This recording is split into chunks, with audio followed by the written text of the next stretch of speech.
Act 1 of The Country Wife by William Wycherley. Scene, London. Prologue. Poets, like cudgelled bullies, never do, at first or second blow, submit to you, but will provoke you still, and ne'er have done, till you are weary first with laying on. The late so baffled scribbler of this day, though he stands trembling, bids me boldly say, what we before most plays are used to do, for poets out of fear first draw on you. In a fierce prologue the still pit defy, and, ere you speak, like Castril, give the lie. But though our bays battles oft I've fought, and with bruised knuckles their dear conquests bought, nay, never yet feared odds upon the stage, in prologue dare not hector with the age, but would take quarter from your saving hands, though bays within all yielding countermands. Says, you confederate wits no quarter give, therefore his play shan't ask your leave to live. Well, let the vain rash fop, by huffing so, think to obtain the better terms of you. But we, the actors, humbly will submit, now and at any time, to a full pit. Nay, often we anticipate your rage, and murder poets for you on our stage. We set no guards upon our tiring room, but when with dying colours there you come, we patiently, you see, give up to you our poets, virgins, nay, our matrons too. Act the first. Scene 1, Horner's lodging. Enter Horner and Quack following him at a distance. Horner, aside. A quack is as fit for a pimp as a midwife for a bawd. They are still but in their way both helpers of nature. Aloud. Well, my dear doctor, hast thou done what I desired? I have undone you forever with the women, and reported you throughout the whole town as bad as a eunuch, with as much trouble as if I had made you one in earnest. But have you told all the midwives you know, the orange wenches at the playhouses, the city husbands, and old fumbling keepers of this end of the town? For they'll be the readiest to report it. I have told all the chambermaids, waiting women, tire women, and old women of my acquaintance, nay, and whispered it as a secret to 'em, and to the whisperers of Whitehall, so that you need not doubt 'twill spread, and you will be as odious to the handsome young women as the smallpox. Well. And to the married women of this end of the town as the great one, nay, as their own husbands. And to the city dames as aniseed Robin, of filthy and contemptible memory. And they will frighten their children with your name, especially the females, and cry, Horner's coming to carry you away. I am only afraid 'twill not be believed. You told him it was by an English-French disaster, and an English-French chirurgeon who has given me at once not only a cure, but an antidote for the future against that damned malady, and that worse distemper, love, and all other women's evils. Your late journey into France has made it the more credible, and your being here a fortnight before you appeared in public looks as if you apprehended the shame, which I wonder you do not. Well, I have been hired by young gallants to belie 'em t'other way, but you are the first would be thought a man unfit for women. Dear Mr. Doctor, let vain rogues be contented only to be thought abler men than they are. Generally 'tis all the pleasure they have, but mine lies another way. You take, methinks, a very preposterous way of it, and as ridiculous as if we operators in physic should put forth bills to disparage our medicaments, with hopes to gain customers. Doctor, There are quacks in love as well as physic, who get but the fewer and worse patience for their boasting. A good name is seldom got by giving it oneself, and women, no more than honour, are compassed by bragging. Come, come, doctor, the wisest lawyer never discovers the merits of his cause till the trial. The wealthiest man conceals his riches, and the cunning gamester his play. Shy husbands and keepers, like old rooks, are not to be cheated, but by a new unpractised trick. False friendship will pass now no more than false dice upon 'em. No, not in the city. Enter boy. There are 2 ladies and a gentleman coming up. Exit. Pox! Some unbelieving sisters of my former acquaintance, who, I am afraid, expect their sense should be satisfied to the falsity of the report. No. This formal fool and women. Enter Sir Jasper Fidget, Lady Fidget, and Mrs. Dainty. His wife and sister. My coach breaking just now before your door, sir. I look upon as an occasional reprimand to me, sir, for not kissing your hand, sir, since your coming out of France, sir. And so my disaster, sir, has been my good fortune, sir. And this is my wife and sister, sir. What then, sir? My lady and sister, sir. Wife, this is Master Horner. Master Horner, husband. My lady Fidget, sir. So, sir. Won't you be acquainted with her, sir? Aside. So the report is true, I find, by his coldness or aversion to the sex. But I'll play the wag with him. Aloud. Pray salute my wife, my lady, sir. I will kiss no man's wife, sir, for him, sir. I have taken my eternal leave, sir, of the sex already, sir. Sir Jasper, aside. Ha ha ha! I'll plague him yet. Aloud. Not know my wife, sir?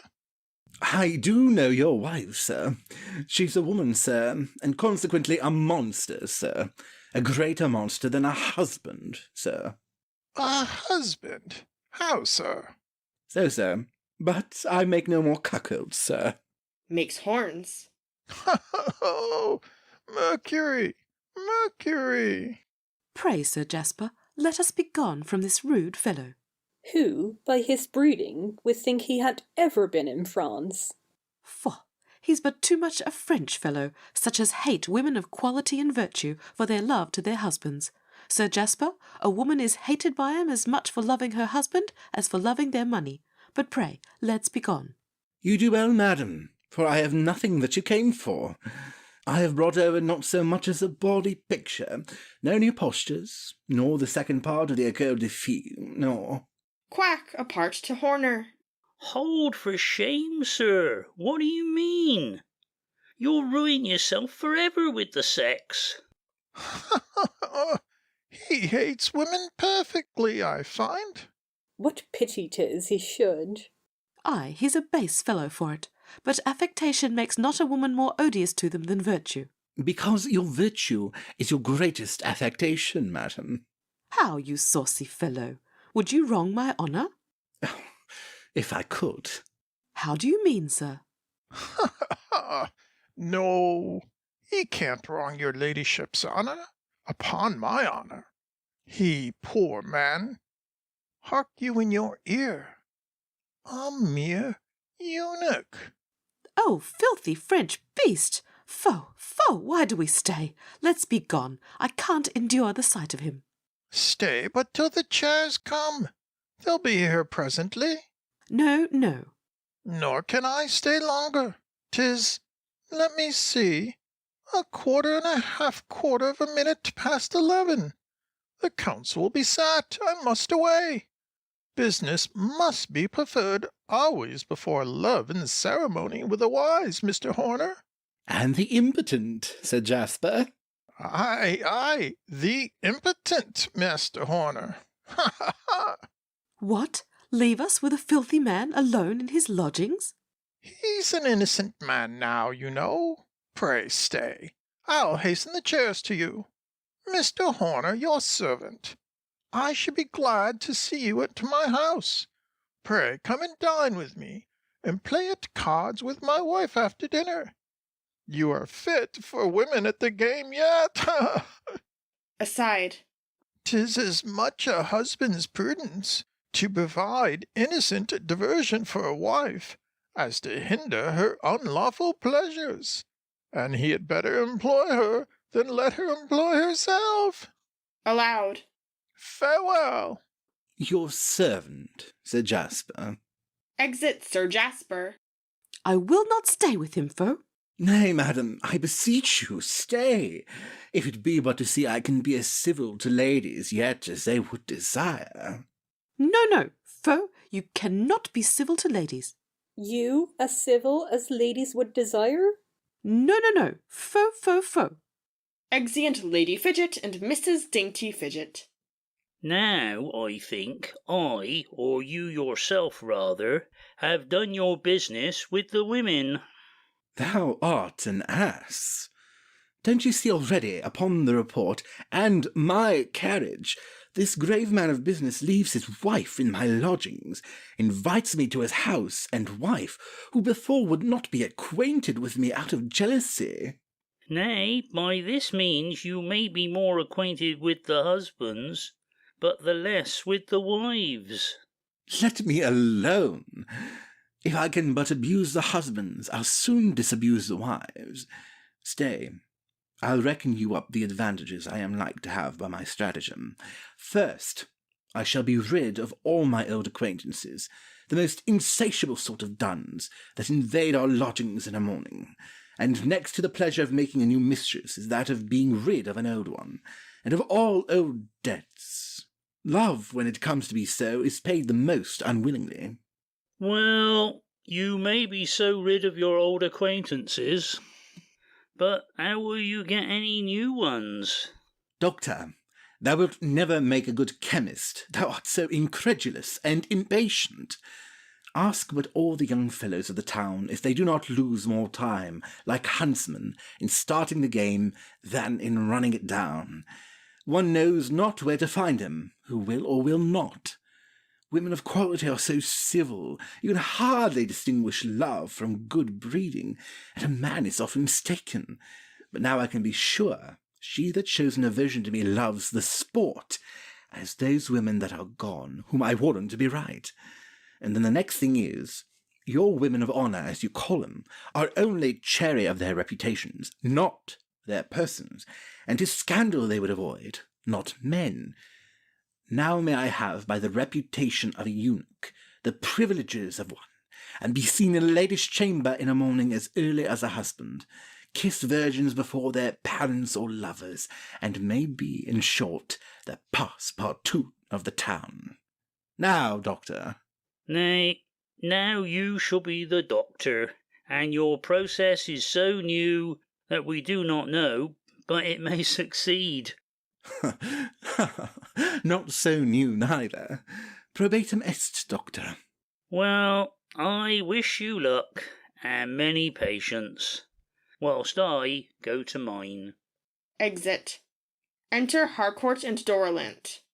Come, your appearance at the play yesterday has, I hoped, hardened you for the future against the women's contempt and the men's raillery, and now you'll abroad as you were wont. Did I not bear it bravely? With the most theatrical impudence, nay, more than an orange wench's show there, or a drunken vizard mask, or a great-bellied actress, nay, or the most impudent of creatures, an ill poet, or what is yet more impudent, a second-hand critic. But what say the ladies? Have they no pity? What ladies? The vizard masks, you know, never pity a man when all's gone, though in their service. And for the women in the boxes, you'd never pity them when 'twas in your power. They say 'tis pity, but all that deal with common women should be served so. Nay, I swear they won't admit you to play at cards with them, go to plays with them, or do the little duties which other shadows of men are wont to do for them. What do you call shadows of men? Half men. What, boys?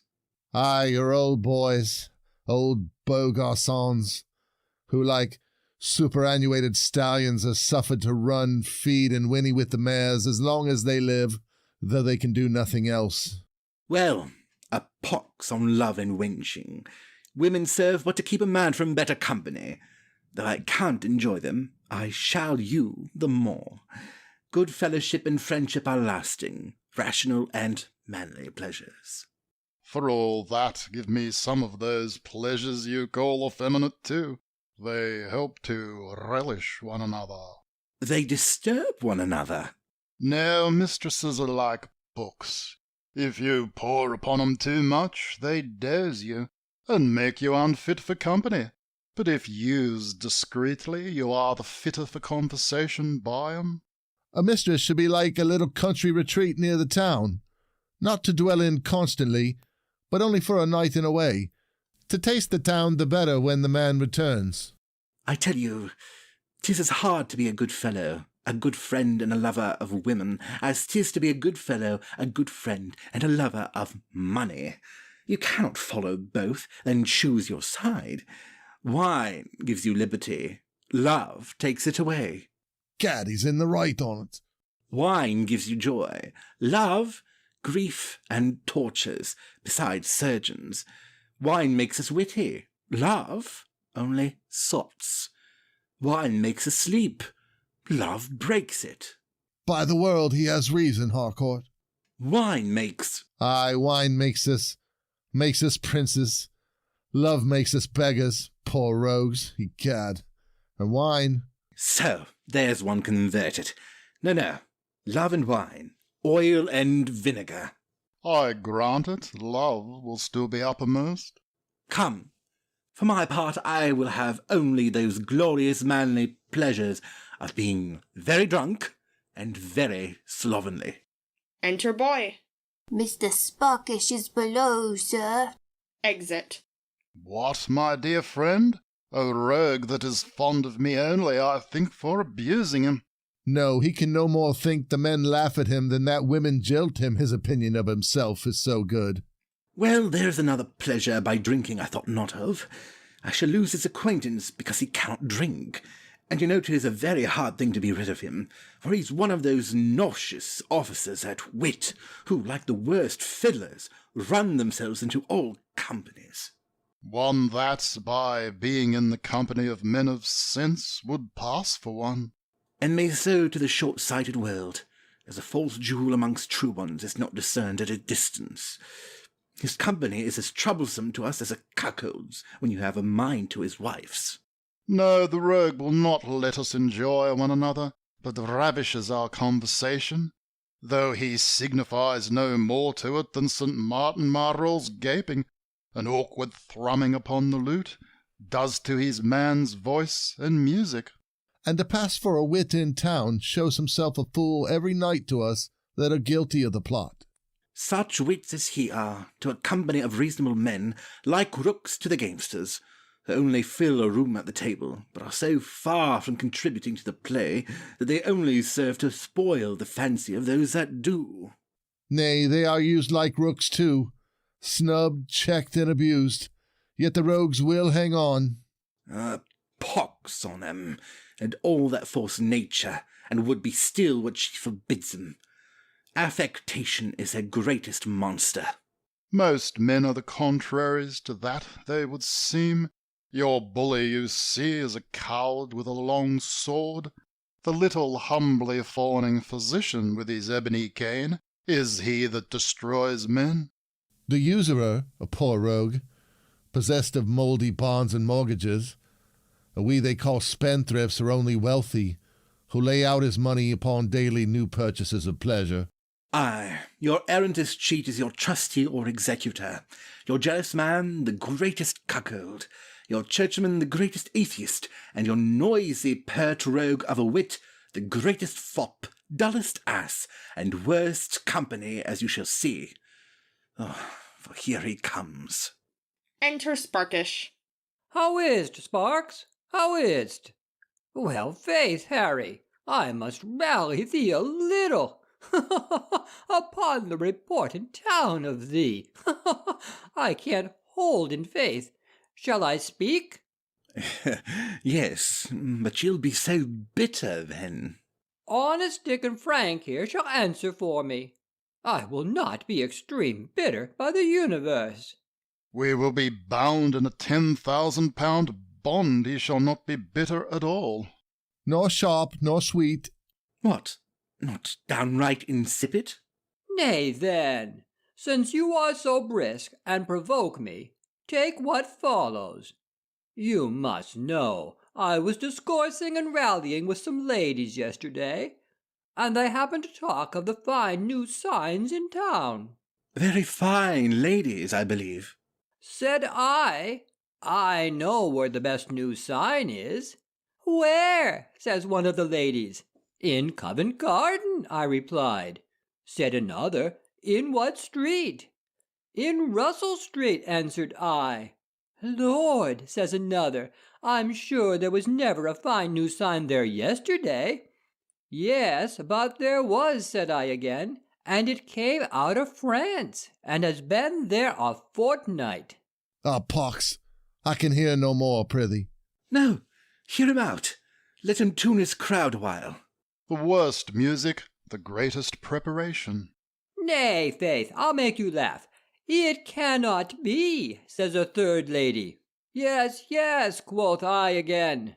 Says a fourth lady. Look to it, we'll have no more ladies. No, then mark now. Said I to the fourth, did you never see Mr. Horner? He lodges in Russell Street, and he's a sign of a man, you know, since he came out of France. Ha, ha, ha! But the devil take me if thine be the sign of a jest. With that, they all fell a-laughing till they pissed themselves.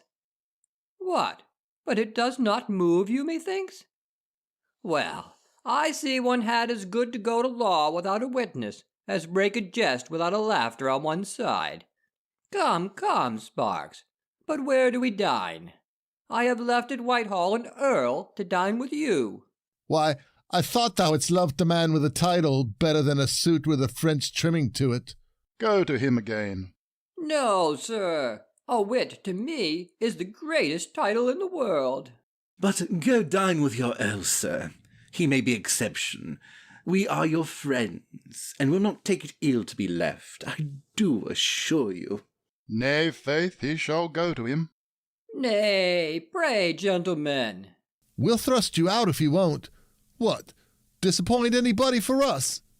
Nay, dear gentlemen, hear me. No, no, sir, by no means. Pray go, sir. Why, dear rogues. No, no. They all thrust him out of the room. Re-enter Sparkish. But, Sparks, pray hear me. What, do you think I'll eat then with gay shallow fops and silent coxcombs? I think wit is necessary at dinner as a glass of good wine, and that's the reason I never have any stomach when I eat alone. Come, but where do we dine? Even where you will.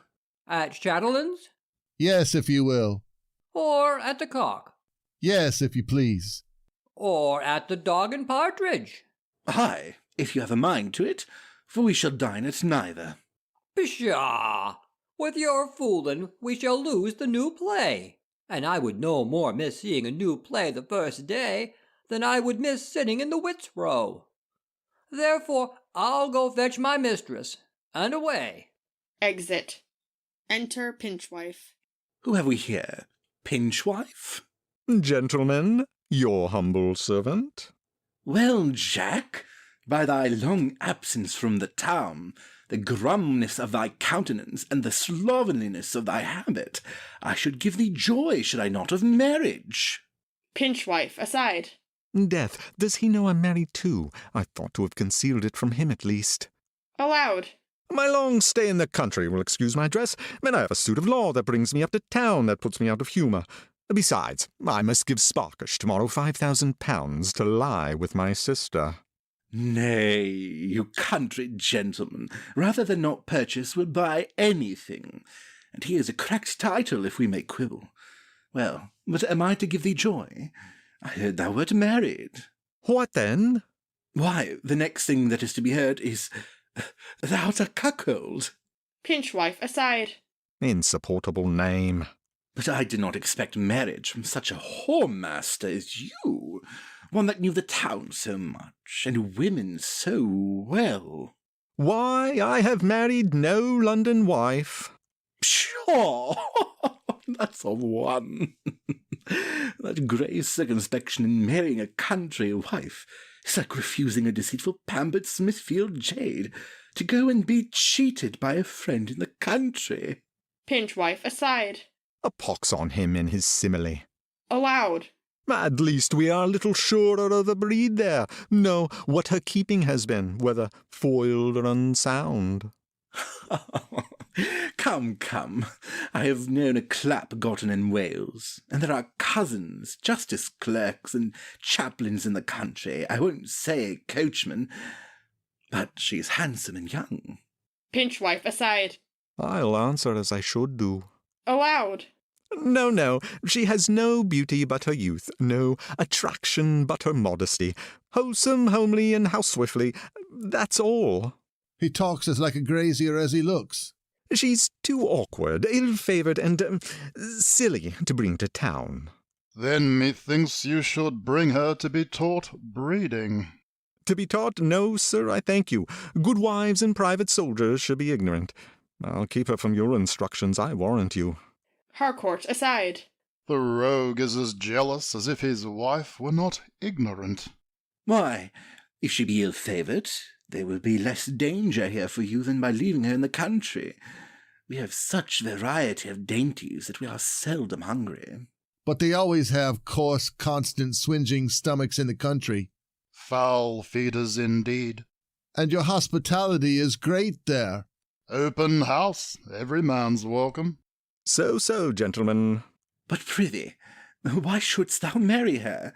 If she be ugly, ill-bred, and silly, she must be rich then. As rich as if she brought me £20,000 out of this town, for she'll be as sure not to spend her moderate portion as a London baggage would be to spend hers, let it be what it would. So, 'tis all one.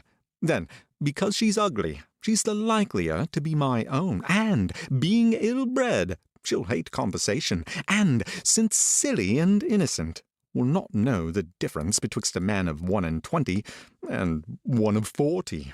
9, to my knowledge. But if she be silly, she'll expect as much from a man of 49 as from him of 21. But methinks wit is more necessary than beauty, and I think no young woman ugly that has it, and no handsome woman agreeable without it. 'Tis my maxim, he's a fool that marries, but he's a greater that does not marry a fool. What is wit in a wife good for, but to make a man a cuckold? Yes, to keep it from his knowledge. A fool cannot contrive to make a husband a cuckold. No, but she'll club with a man that can, and what is worse, if she cannot make a husband a cuckold, she'll make him jealous and pass for one, and then 'tis all one. Well, I'll take care for one. My wife shall make me no cuckold, though she had your help, Mr. Horner. I understand the town, sir. Dorlant aside. His help. Harcourt aside. He's come newly to town, it seems, and has not heard how things are with him. But tell me, has marriage cured thee of whoring, which it seldom does? 'Tis more than age can do. No, the word is, I'll marry and live honest. But a marriage vow is like a penitent gamester's oath, and entering into bonds and penalties to stint himself to such a particular small sum at play for the future, which makes him but the more eager, and not being able to hold out, loses his money again, and is forfeit to boot. Aye. A gamester will be a gamester whilst his money lasts, and a whoremaster whilst his vigour. No, I've known them when they are broke and can lose no more, keep a fumbling with the box in their hands to fool with only, and hinder other gamesters. That had wherewithal to make lusty stakes. Well, gentlemen, you may laugh at me, but you shall never lie with my wife. I know the town. But prithee, was not the way you were in better? Is not keeping better than marriage? A pox on't, the jades would jilt me. I could never keep a whore to myself. So then you only married to keep a whore to yourself? Well, but let me tell you, women, as you say, are like soldiers, made constant and loyal by good pay, rather than by oaths and covenants. Therefore I'd advise my friends to keep rather than marry, since too I find, by your example, it does not serve one's turn. For I saw you yesterday in the 18-penny place with a pretty country wench. Pinchwife aside. How the devil did he see my wife, then? I sat there that she might not be seen. But she shall never go to a play again. What? Dost thou blush at 49 for having been seen with a wench? No, faith. I warrant 'twas his wife, which he seated there out of sight, for he's a cunning rogue, and understands the town. He blushes. Then 'twas his wife, for men are now more ashamed to be seen with him in public than with a wench. Pinchwife aside. Hell and damnation, I'm undone since Horner has seen her, and they know 'twas she. But prithee, was it thy wife? She was exceeding pretty. I was in love with her at that distance. You are like never to be nearer to her. Your servant, gentlemen. Offers to go. Nay, prithee, stay. I cannot, I will not. Come, you shall dine with us. I've dined already. Come, I know thou hast not. I'll treat thee, dear rogue. Thou shan't spend none of thy Hampshire money to-day. Pinchwife aside. Treat me? So he uses me already like his cuckold. Nay, you shall not go. I must. I have business at home. Exit. To beat his wife. He's as jealous of her as a Cheapside husband of a Covent Garden wife. Why, 'tis as hard to find an old whoremaster without jealousy and the gout, as a young one without fear or the pox. As gout and age from pox and youth proceeds, so wenching past, then jealousy succeeds, the worst disease that love and wenching breeds. Exeunt. End of Act 1. Act 2 of The Country Wife by William Wycherley. Scene 1. A room in Pinchwife's house. Mrs. Margery Pinchwife and Alethea. Pinchwife peeping behind at the door. Pray, sister, where are the best fields and woods to walk in London? Alethea, aside. A pretty question. Aloud. Why, sister, Mulberry Garden and St. James's Park, and for close walks, the New Exchange. Pray, sister, tell me why my husband looks so grum here in town, and keeps me up so close, and will not let me go a-walking, nor let me wear my best gown yesterday? Oh, he's jealous, sister. Jealous? What's that? He's afraid you should love another man. How should he be afraid of my loving another man, when he will not let me see any but himself? Did he not carry you yesterday to a play? Aye, but we sat amongst ugly people. He would not let me come near the gentry who sat under us, so that I could not see him. He told me none but naughty women sat there, whom they toused and moused. But I would have ventured for all that. But how did you like the play? Indeed, I was weary of the play, but I liked hugely the actors. They are the goodliest, properest men, sister. Oh, but you must not like the actors, sister. How should I help it, sister? Pray, sister, when my husband comes in, will you ask leave for me to go a-walking? A-walking? Oh, Lord, a country gentlewoman's pleasure is the drudgery of a footpost, and she requires as much airing as her husband's horses. Aside. But here comes your husband. I'll ask, though I'm sure he'll not grant it. He says he won't let me go abroad for fear of catching the pox. Fie, the smallpox, you should say. Enter Pinchwife. Oh, my dear, dear Bud, welcome home. Why dost thou look so froppish? Who has nangered thee? You're a fool.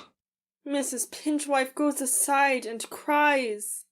Faith, so she is, for crying for no fault, poor tender creature. What, you would have her as impudent as yourself, as arrant as a Jill flirt, a gadder, a magpie, and to say all, a mere notorious town woman? Brother, you are my only censurer, and the honour of your family will sooner suffer in your wife there than in me, though I take the innocent liberty of the town. Hark you, mistress, do not talk so before my wife. The innocent liberty of the town. Why, pray? Who boasts of any intrigue with me? What lampoon has made my name notorious?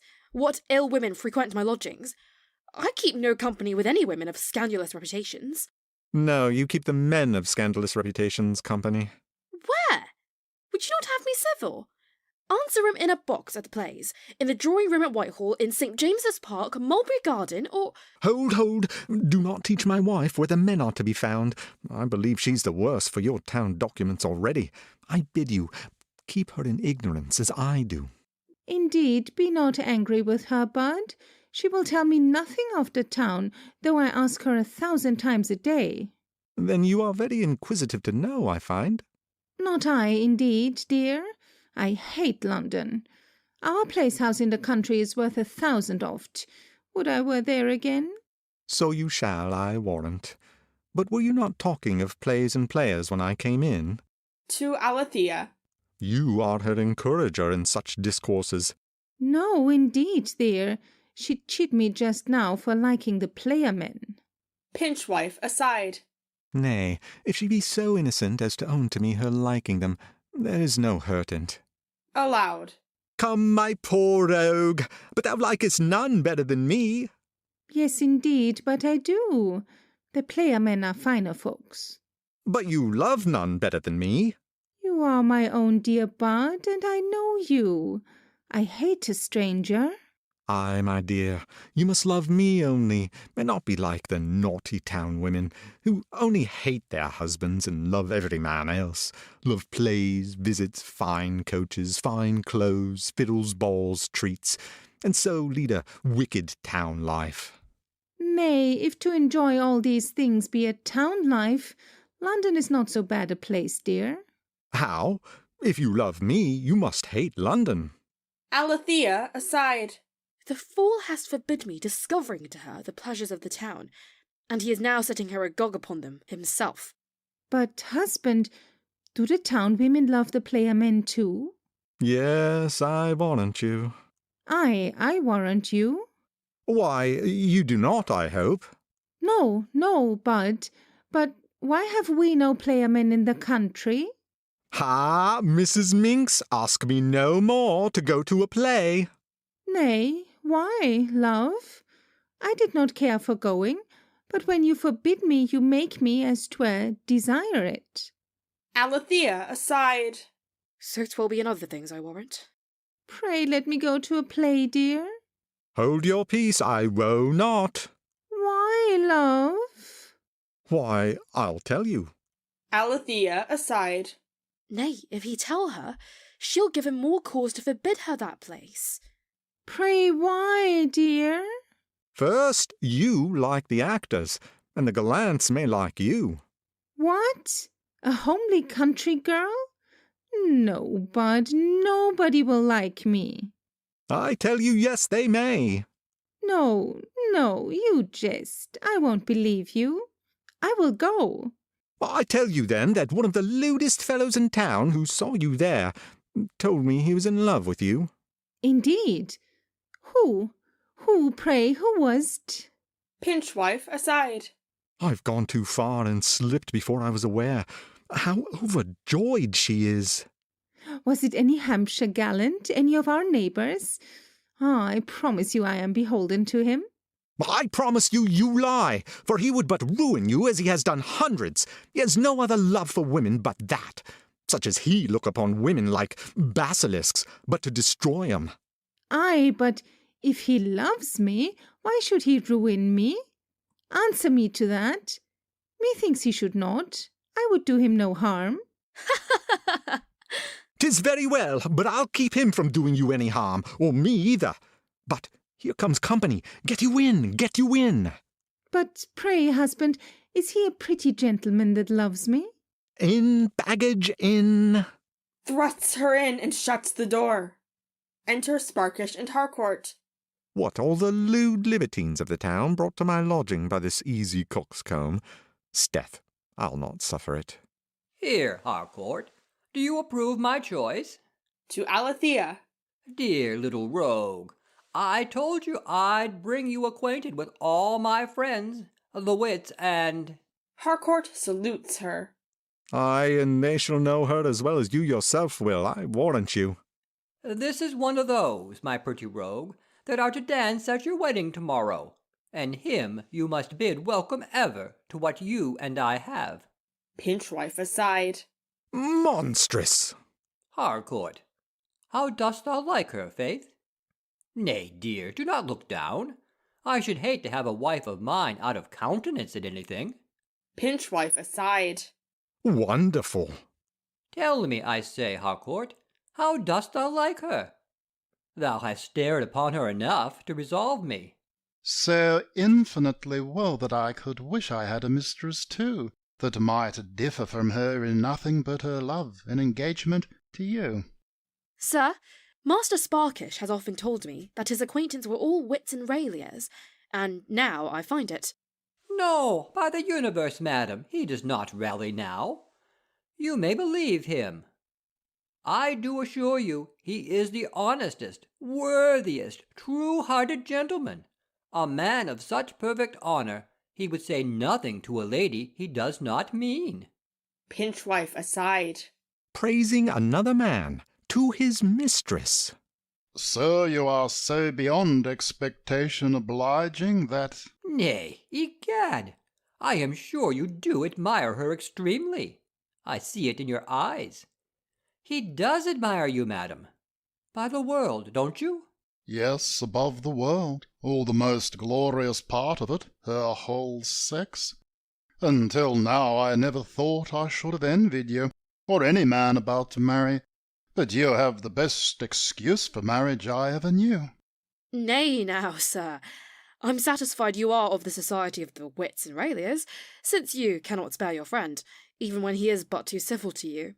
But the surest sign is, since you are an enemy to marriage, for that I hear you hate as much as business or bad wine.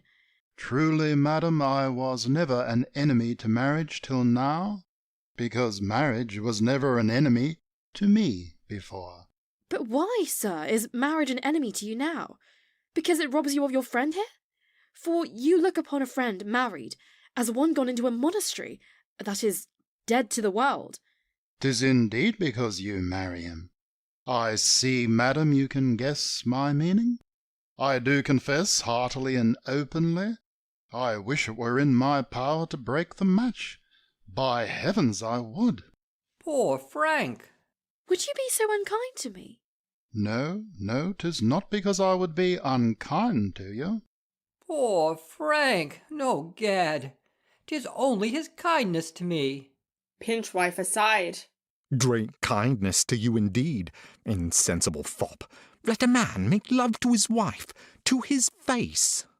Come, dear Frank, for all my wife there, that shall be. Thou shalt enjoy me sometimes, dear rogue. By my honour, we men of wit condole for our deceased brother in marriage, as much as one dead in earnest. I think that was prettily said of me, Harcourt? But come, Frank, be not melancholy for me. No, I assure you I am not melancholy for you. Prithee, Frank, dost think my wife that shall be there a fine person? I could gaze upon her till I became as blind as you are. How am I? How? Because you are a lover, and true lovers are blind, stock blind. True, but by the world she has wit, too, as well as beauty. Go with her into a corner, and try if she has wit. Talk to her anything. She's bashful before me. Indeed, if a woman wants wit in a corner, she has it nowhere. Alethea, aside to Sparkish. Sir, you dispose of me a little before your time. Nay, madam. Let me have an earnest of your obedience, or go, madam. Harcourt courts Alethea aside. How, sir? If you are not concerned for the honour of a wife, I am for that of a sister. He shall not debauch her. Be a pander to your own wife. Bring men to her. Let them make love before your face. Thrust them into a corner together. Then leave them in private. Is this your town wit and conduct? A silly wise rogue would make one laugh more than a stark fool. I shall burst. Nay, you shall not disturb him. I'll vex thee by the world. Struggles with Pinchwife to keep him from Harcourt and Alethea. The writings are drawn, sir. Settlements made. 'Tis too late, sir, and past all revocation. Then so is my death. I would not be unjust to him. Then why to me so? I have no obligation to you. My love. I had his before. You never had it. He wants, you see, jealousy, the only infallible sign of it. Love proceeds from esteem. He cannot distrust my virtue. Besides, he loves me, or he would not marry me. Marrying you is no more a sign of his love than bribing your woman that he may marry you is a sign of his generosity. Marriage is rather a sign of interest than love, and he that marries a fortune covets a mistress, not loves her. But if you take marriage for a sign of love, take it from me immediately. No, now you have put a scruple in my head. But in short, sir, to end our dispute, I must marry him. My reputation would suffer in the world else. No, if you marry him, with your pardon, madam, your reputation suffers in the world, and you would be thought in necessity for a cloak. Nay, now you are rude, sir. Mr. Sparkish, pray come hither. Your friend here is very troublesome and very loving. Harcourt, aside to Alethea. Hold, hold. D'ye hear that? Why, do you think I'll seem to be jealous, like a country bumpkin? No, rather be a cuckold like a credulous cit. Madam, you would not have been so little generous as to have told him? Yes, since you could be so little generous as to wrong him. Wrong him? No man can do it. He's beneath an injury. A bubble? A coward? A senseless idiot? A wretch so contemptible to all the world but you that— Hold, do not rail at him, for since he is like to be my husband, I am resolved to like him. Nay, I think I am obliged to tell him you are not his friend. Master Sparkish! Master Sparkish! What? To Harcourt. Now, dear rogue, has not she wit? Not as much as I thought and hoped she had. Mr. Sparkish, do you bring people to rail at you? Madam? How? No, but if he does rail at me, 'tis but in jest, I warrant. What we wits do for one another, and never take any notice of it. He spoke so scurrilously of you, I had no patience to hear him. Besides, he has been making love to me. Harcourt, aside. True damned tell-tale woman. Pshaw, to show his parts. We wits rail and make love often, but to show our parts? As we have no affections, so we have no malice, we— He said you were a wretch below an injury? Pshaw! Harcourt, aside. Damned, senseless, impudent, virtuous jade! Well, since she won't let me have her, she'll do as good. She'll make me hate her. A common bubble? Pshaw! A coward? Pshaw! A senseless, drivelling idiot? How? Did he disparage my parts? Nay, then, my honour's concerned. I can't put up that, sir. By the world, brother, help me to kill him. Aside. I may draw now, since we have the odds of him. 'Tis a good occasion, too, before my mistress. Offers to draw. Hold! What? Alethea, aside. I must not let them kill the gentleman neither, for his kindness to me. I am so far from hating him, that I wish my gallant had his person and understanding. Nay, if my honour— I'll be thy death. Hold! Indeed, to tell the truth, the gentleman said after all that what he spoke was but out of friendship to you. How? Say, I am a fool. That is, no wit. Out of friendship to me? Yes, to try whether I was concerned enough for you, and made love to me only to be satisfied of my virtue, for your sake. Harcourt, aside. kind, however. Nay, if it were so, my dear rogue, I ask thee pardon. But why would not you tell me so, Faith? Because I did not think on it, Faith. Come, Horner does not come. Harcourt, let's be gone to the new play. Come, madam. I will not go. If you intend to leave me alone in a box and run into the pit, as you used to do. Pshaw! I'll leave Harcourt with you in the box to entertain you, and that's as good.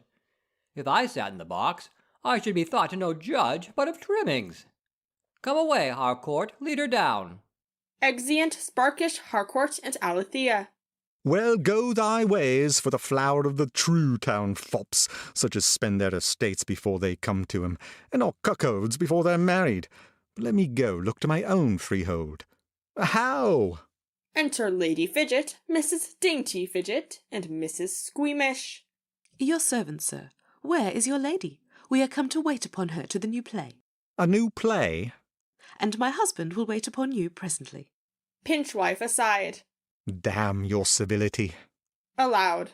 Madame, by no means. I will not see Sir Jasper here till I have waited upon him at home, nor shall my wife see you till she has waited upon your ladyship at your lodgings. Now we are here, sir. No, madam. Pray, let us see her. We will not stir till we see her. Pinchwife aside. A pox on you all. Goes to the door and returns.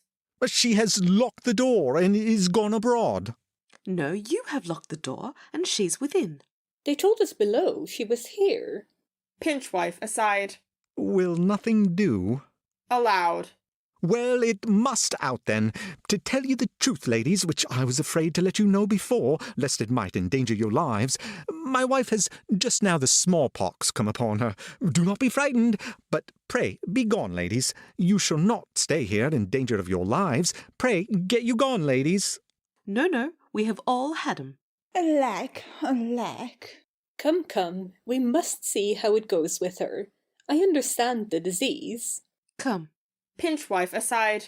Well, there is no being too hard for women at their own weapon, lying. Therefore I'll quit the field. Exit. Here's an example of jealousy. Indeed, as the world goes, I wonder there are no more jealous, since wives are so neglected. Pshaw!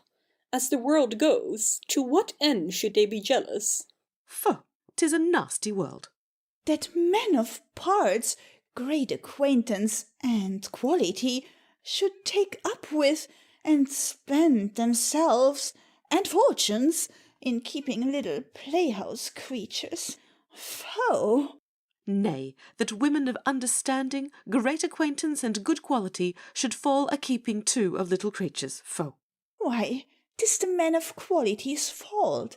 They never visit women of honour and reputation, as they used to do, and have not so much as common civility for ladies of our rank, but use us with the same indifferency and ill-breeding as if we were all married to them. She says true. 'Tis an arrant shame women of quality should be so slighted. Methinks birth should go for something. I have known men admired, courted, and followed for their titles only. Ay, one would think men of honour should not love, no more than marry, out of their own rank. Fie, fie upon them. They are come to think cross-breeding for themselves best, as well as for their dogs and horses.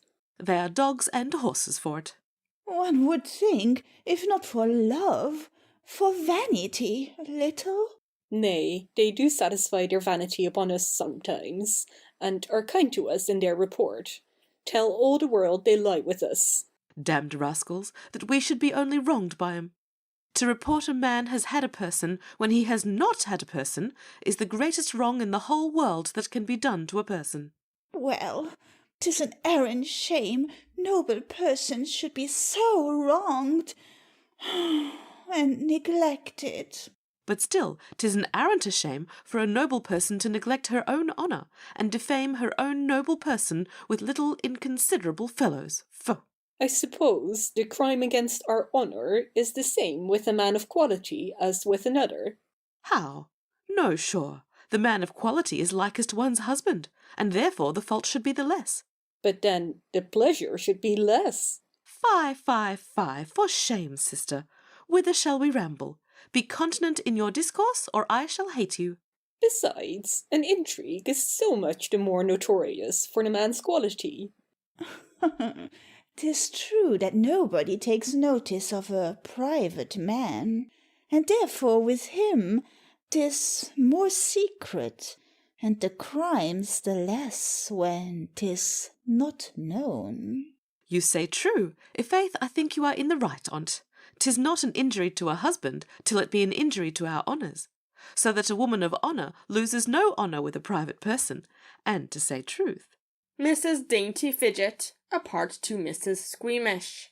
So the little fellow is grown a private person with her. But still, my dear, dear honour. Enter Sir Jasper Fidget, Horner, and Dorlant. Ay, my dear, dear of honour, thou hast still so much honour in thy mouth. Horner aside. That she has none elsewhere. Oh, what do you mean to bring in these upon us? Foh, these are as bad as wits. Foh! Let us leave the room. Stay, stay. Faith, to tell you the naked truth. Fie, Sir Jasper, do not use that word, naked. Well, in short, I have business at Whitehall, and cannot go to the play with you. Therefore, would have you go? With those two to a play? No, not with the other, but with Mr. Horner. There can be no more scandal to go with him than with Mr. Tattle or Master Limberham. With that nasty fellow? No, no. Nay, prithee, dear, hear me. Whispers to Lady Fidget. Ladies. Horner and Dorlant draw near Mrs. Squeamish and Mrs. Dainty Fidget. Stand off. Do not approach us. You heard with the wits. You are obscenity all over. And I would as soon look upon a picture of Adam and Eve without fig leaves as any of you, if I could help it. Therefore keep off, and do not make us sick. What a devil are these? Why, these are pretenders to honour, as critics to wit, only by censuring others. It is every raw, peevish, out-of-humoured, affected, dull, tea-drinking, arithmetical fop sets up for a wit by railing at men of sense. So these for honour by railing at the court, and ladies of as great honour as quality. Come, Mr. Horner, I must desire you to go with these ladies to the play, sir. I, sir? Aye, come, sir. I must beg your pardon, sir, and theirs. I will not be seen in women's company in public again for the world. Ha ha! Strange aversion. No, he's for women's company in private. He? Poor man, he! 'Tis a greater shame amongst lewd fellows to be seen in virtuous women's company than for the women to be seen with them. Indeed, madam, the time was I only hated virtuous women, but now I hate the other too. I beg your pardon, ladies. You are very obliging, sir, because we would not be troubled with you. In sober sadness he shall go. Nay, if he will not, I am ready to wait upon the ladies, and I think I am the fitter man. You, sir? No. I thank you for that. Master Horner is a privileged man among the virtuous ladies. 'Twill be a great while before you are so. He's my wife's gallant. No, pray withdraw, sir, for as I take it, the virtuous ladies have no business with you. And I am sure he can have none with them. 'Tis strange a man can't come amongst virtuous women now, but among the same terms as men are admitted into the great Turk's seraglio. But heavens keep me from being an ombre player with them. But where is Pinchwife? Exit. Come, man. What? Avoid the sweet society of womankind? That sweet, soft, gentle, tame, noble creature woman, made for man's companion? So is that soft, gentle, tame, and more noble creature a spaniel, and has all their tricks, can fawn, lie down, suffer beating, and fawn the more, barks at your friends when they come to see you, makes your bed hard, gives you fleas, and the mange sometimes. And all the difference is, the spaniel's the more faithful animal, and fawns but upon one master. Oh, the rude beast. Insolent brute. Brute, stinking, mortified, rotten French weather, to dare. Hold, an't please your ladyship. For shame, Master Horner. Your mother was a woman. Aside. Now shall I never reconcile 'em. Aside to Lady Fidget. Hark you, madam, take my advice in your anger. You know you often want one to make up your drolling pack of ombre players, and you may cheat him easily, for he's an ill gamester, and consequently loves play. Besides, you know you have but 2 old civil gentlemen, with stinking breaths too, to wait upon you abroad. Take in the third into your service. The other are but crazy, and a lady should have a supernumerary gentleman usher as a supernumerary coach horse, lest sometimes you should be forced to stay at home. But are you sure he loves play and has money? He loves play as much as you, and has money as much as I. Then I am contented to make him pay for his scurrility. Money makes up in a measure all other wants in men. Aside. Those whom we cannot make hold for gallants, we make fine. Sir Jasper, aside. So. Now to mollify, wheedle him. Aside to Horner. Master Horner, will you never keep civil company? Methinks 'tis time now, since you are only fit for them. Come, man, you must e'en fall to visiting our wives, eating at our tables, drinking tea with our virtuous relations after dinner, dealing cards to 'em, reading plays and gazettes to 'em, picking fleas out of their smocks for 'em, collecting receipts, new songs, women, pages, and footmen for 'em. I hope they'll afford me better employment, sir. 'Tis fit you know your work before you come into your place, and since you are unprovided of a lady to flatter, and a good house to eat at, pray frequent mine, and call my wife mistress, and she shall call you gallant, according to the custom. Who?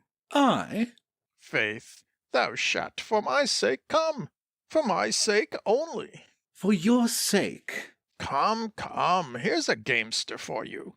Let him be a little familiar sometimes. Nay, what if a little rude? Gamesters may be rude with ladies, you know. Yes, losing gamesters have a privilege with women. I always thought the contrary, that the winning gamester had most privilege with women.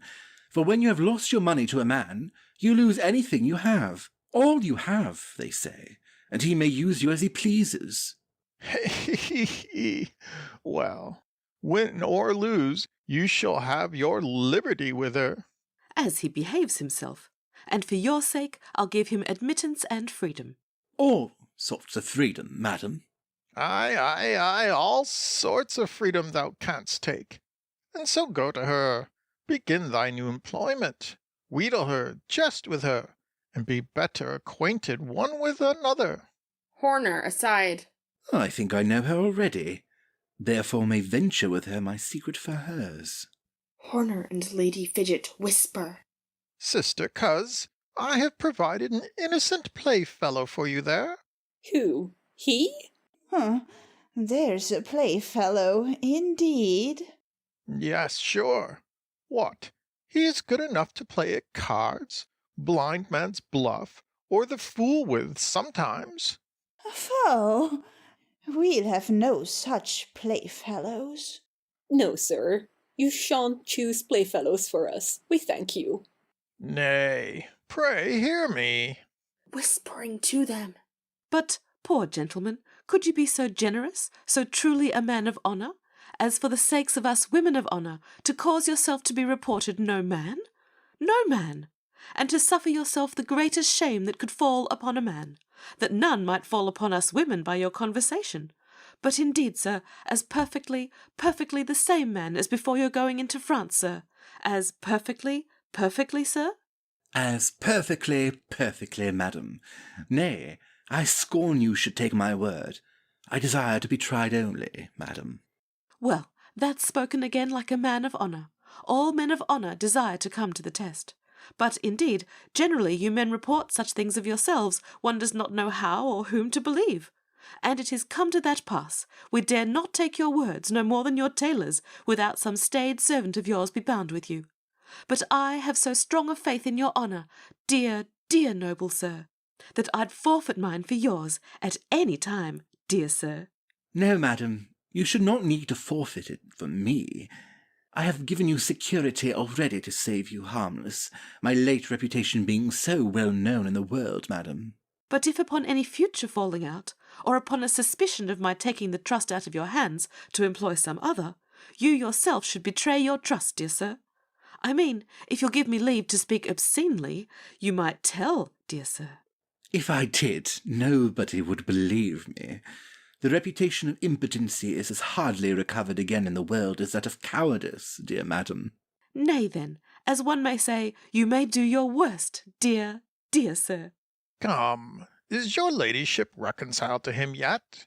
Have you agreed on matters? For I must be gone to Whitehall.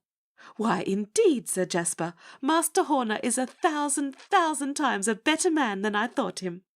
Cousin Squeamish, Sister Dainty, I can name him now. Truly, not long ago, you know, I thought his very name obscenity, and I would as soon have lain with him as have named him. Very likely, poor madam. I believe it. No doubt on it. Well, that your ladyship is as virtuous as any, she, I know, and him all the town knows. Therefore, now you like him, get you gone to your business together. Go to your business, I say, pleasure, whilst I go to my pleasure, business. Come then, dear gallant. Come away, my dearest mistress. So, why 'tis as I'd have it. Exit. And as I'd have it. Who for his business from his wife will run, takes the best care to have her business done. Exeunt. End of Act 2. Act 3 of The Country Wife by William Wycherley. Scene 1. A room in Pinchwife's house.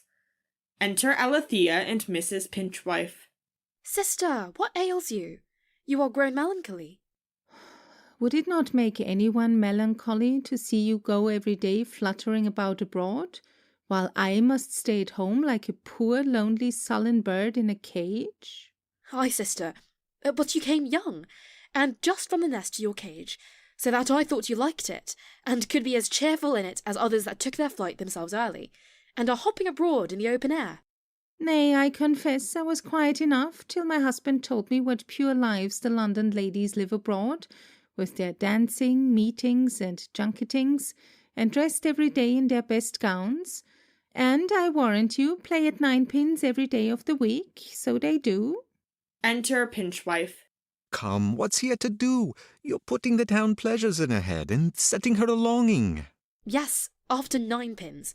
You suffer none to give her those longings you mean but yourself. Well, I tell her of the vanities of the town, like a confessor. A confessor? Just such a confessor as he that, by forbidding a silly ostler to grease the horse's teeth, taught him to do it. Come, Mrs. Flippant, good precepts are lost when bad examples are still before us. The liberty you take abroad makes her hanker after it, and out of humour at home. Poor wretch, she desired not to come to London. I would bring her. Very well. She has been this week in town, and never desired to this afternoon to go abroad. Was she not at a play yesterday? Yes, but she ne'er asked me. I was myself the cause of her going. Then, if she ask you again, you are the cause of her asking, and not my example. Well, tomorrow night I shall be rid of you, and the next day, before 'tis light, she and I'll be rid of the town, and my dreadful apprehensions. Come, be not melancholy, for thou shalt go into the country after tomorrow, dearest. Great comfort. Pish! What do you tell me of the country for? How's this? What? Pish at the country? Let me alone. I am not well. Oh, if that be all. What ails, my dearest? Truly, I don't know, but I have not been well since you told me there was a gallant at the play in love with me. Ha! That's by my example too.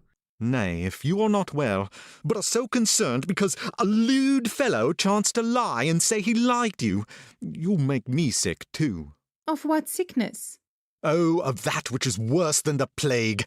Jealousy! Pish, you jeer. I'm sure there's no such disease in our receipt book at home. No, thou never medst with it, poor innocent. Aside. Well, if thou cuckold me, 'twill be my own fault, for cuckolds and bastards are generally makers of their own fortune. Well, but pray, Bud, let's go to a play tonight.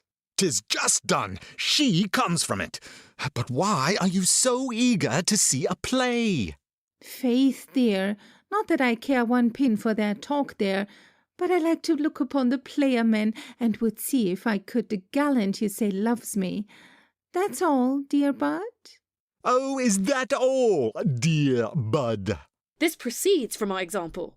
But if the play be done, let's go abroad, however, dear Bud. Come, have a little patience, and thou shalt go into the country on Friday. Therefore, I would see first some sights to tell my neighbours of. Nay, I will go abroad, that's once. I'm the cause of this desire too. But now I think on't, who was the cause of Horner's coming to my lodgings today? That was you. No, you. Because you would not let him see your handsome wife out of your lodging. Why, oh Lord! Did the gentleman come hither to see me indeed? No, no. You are not the cause of that damned question too, Mistress Alethea? Aside. Well, she's in the right of it. He is in love with my wife, and comes after her, 'tis so. But I'll nip his love in the bud, lest he should follow us into the country and break his chariot wheel near our house, on purpose for an excuse to come to it. But I think I know the town. Come, pray, Bud, let's go abroad before 'tis late, for I will go, that's flat and plain. Pinchwife, aside. So, the obstinacy already of the town wife, and I must, while she's here, humour her like one. Aloud. Sister, how shall we do that she may not be seen or known? Let her put on her mask. Pshaw!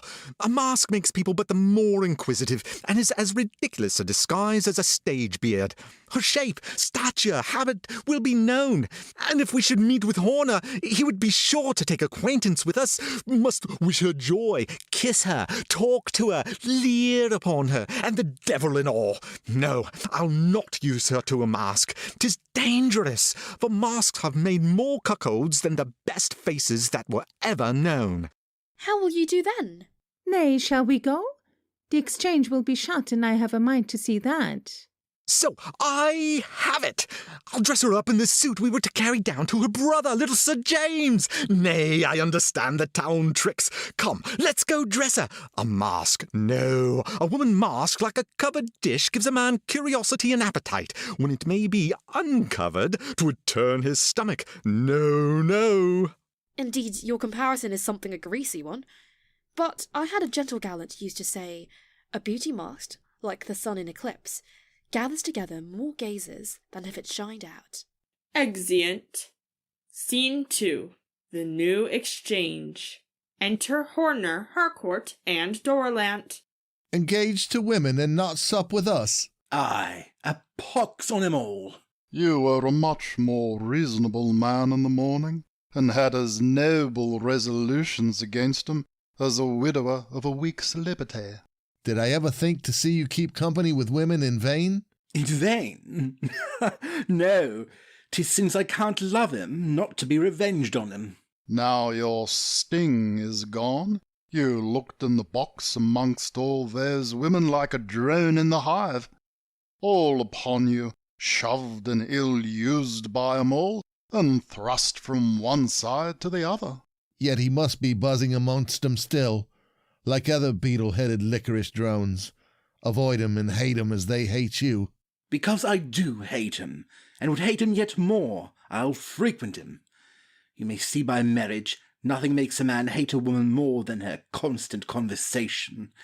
In short, I converse with him, as you do with rich fools, to laugh at him and use him ill.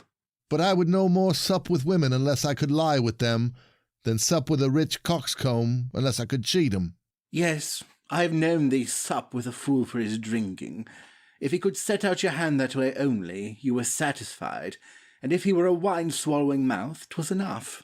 Yes, a man drinks often with a fool as he tosses with a marker, only to keep his hand in use. But do the ladies drink? Yes, sir, and I shall have the pleasure at least of laying him flat with a bottle, and bring as much scandal that way upon him as formerly t'other. Perhaps you may prove as weak a brother among 'em that way as t'other. Foe, drinking with women is as unnatural as scolding with them, but 'tis a pleasure of decaying fornicators, and the basest way of quenching love. Nay, 'tis drowning love, instead of quenching it. But leave us for civil women too. Aye, when he can't be the better for 'em. We hardly pardon a man that leaves his friend for a wench, and that's a pretty lawful call. Faith, I would not leave you for him if they would not drink. Who would disappoint his company at Lewis's for a gossiping? Fair, wine and women, good apart, together are as nauseous as sack and sugar. But hark you, sir, before you go, a little of your advice. An old maimed general, when unfit for action, is fittest for counsel. I have other designs upon women than eating and drinking with them. I am in love with Sparkish's mistress, whom he is to marry tomorrow. Now how shall I get her? Enter Sparkish, looking about. Why, here comes one will help you to her. He, I tell you, is my rival, and will hinder my love. No, a foolish rival and a jealous husband assist their rival's designs, for they are sure to make their women hate them, which is the first step to their love for another man. But I cannot come near his mistress but in his company. Still the better for you, for fools are most easily cheated when they themselves are accessories, and he is to be bubbled of his mistress as of his money, the common mistress, by keeping him company. Who is that is to be bubbled? Faith, let me snack. I haven't met with a bubble since Christmas. Gad, I think bubbles are like their brother woodcocks. Go out with the cold weather. Harcourt apart to Horner. A pox! He did not hear all, I hope. Come, you bubbling rogues, you. Where do we sup? Oh, Harcourt, my mistress tells me you have been making fierce love to her all the play long. But I make love to her? Nay, I forgive thee, for I think I know thee, and I know her. But I am sure I know myself. Did she tell you so? I see all women are like these of the exchange, who, to enhance the prize of their commodities, report to their fond customers offers which were never made 'em. Aye, women are apt to tell before the intrigue, as men after it, and so show themselves the vainer sex. But hast thou a mistress, Sparkish? 'Tis as hard for me to believe it as that thou ever hadst a bubble, as you bragged just now. Oh, your servant, sir. Are you at your raillery, sir? But we are some of us beforehand with you to-day at the play. The wits were something bold with you, sir. Did you not hear us laugh? Yes, but I thought you had gone to plays, to laugh at the poet's wit, not at your own. Your servant, sir? No, I thank you. Gad, I go to a play as to a country treat. I carry my own wine to one, and my own wit to the other, or else I'm sure I should not be merry at either. And the reason why we are so often louder than the players is because we think we speak more wit, and so become the poet's rivals in his audience. For to tell you the truth, we hate the silly rogues. Nay, so much that we find fault even with their body upon the stage, whilst we talk nothing else in the pit as loud. But why shouldst thou hate the silly poets? Thou hast too much wit to be one, and they, like whores, are only hated by each other, and thou dost scorn writing, I'm sure. Yes, I'd have you to know I scorn writing. But women, that make men do all foolish things, make 'em write songs too. Everybody does it. 'Tis even as common with lovers as playing with fans. And you can no more help rhyming to your Phyllis than drinking to your Phyllis. Nay, poetry and love is no more to be avoided than jealousy. But the poets damned your songs, did they? Damn the poets! They have turned 'em into burlesque, as they call it. That burlesque is a hocus-pocus trick they have got, which, by the virtue of Ictius Doctius Topsy-Turvy, they make a wise and witty man in the world, a fool upon the stage you know not how. And 'tis therefore I hate 'em too, for I know not but it may be my own case. For they'll put a man into a play for looking a squint. Their predecessors were contented to make serving men only their stage fools. But these rogues must have gentlemen, with a pox to 'em, nay, knights. And indeed, you shall hardly see a fool upon the stage but he's a knight. And to tell you the truth, they have kept me these 6 years from being a knight in earnest, for fear of being knighted in a play, and dubbed a fool. Blame 'em not. They must follow their copy, the age. But why shouldst thou be afraid of being in a play, who expose yourself every day in the playhouses and at public places? 'Tis but being on the stage, instead of standing on a bench in the pit. Don't you give money to painters to draw you like? And are you afraid of your pictures at length in a playhouse where all your mistresses may see you? A pox! Painters don't draw the smallpox or pimples on one's face. Come, damn all your silly authors whatever, all books and booksellers by the world, and all readers, courteous or uncourteous. But who comes here, Sparkish? Enter Pinchwife and Mrs. Pinchwife in man's clothes, Alethea and Lucy. Oh, hide me. There's my mistress, too. Sparkish hides himself behind Harcourt. She sees you. But I will not see her. 'Tis time to go to Whitehall, and I must not fail the drawing-room. Pray first carry me and reconcile me to her. Another time. Faith, the king will have supped. Not with the worst stomach for thy absence? Thou art one of those fools that think their attendance at the king's mills as necessary as his physicians, when you are more troublesome to him than his doctors or his dogs. Pshaw, I know my interest, sir. Prithee, hide me. Your servant, Pinchwife.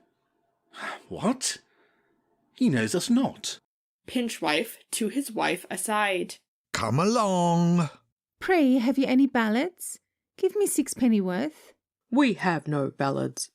Then give me Covent Garden Drollery and a play or two. Oh, here's Tarugo's Wiles and The Slighted Maiden. I'll have them. Pinchwife apart to her. No, plays are not for your reading. Come along. Will you discover yourself? Who is that pretty youth with him, Sparkish? I believe his wife's brother, because he's something like her. But I never saw her but once. Extremely handsome. I have seen a face like it too. Let us follow him. Exeunt Pinchwife, Mrs. Pinchwife, Alethea, and Lucy, Horner and Dorlant following them. Come, Sparkish, your mistress saw you, and will be angry you go not to her. Besides, I would fain be reconciled to her, which none but you can do, dear friend. Well, that's a better reason, dear friend. I would not go near her now, for hers or my own sake, but I can deny you nothing. For though I have known thee a great while, never go, if I do not love thee as well as a new acquaintance. I am obliged to you indeed, dear friend. I would be well with her, only to be well with thee still, For these ties to wives usually dissolve all ties to friends. I would be contented she should enjoy you o' nights, but I would have you to myself o' days, as I have had, dear friend. And thou shalt enjoy me a days, dear friend. Never stir, and I'll be divorced from her sooner than from thee. Come along. Harcourt, aside.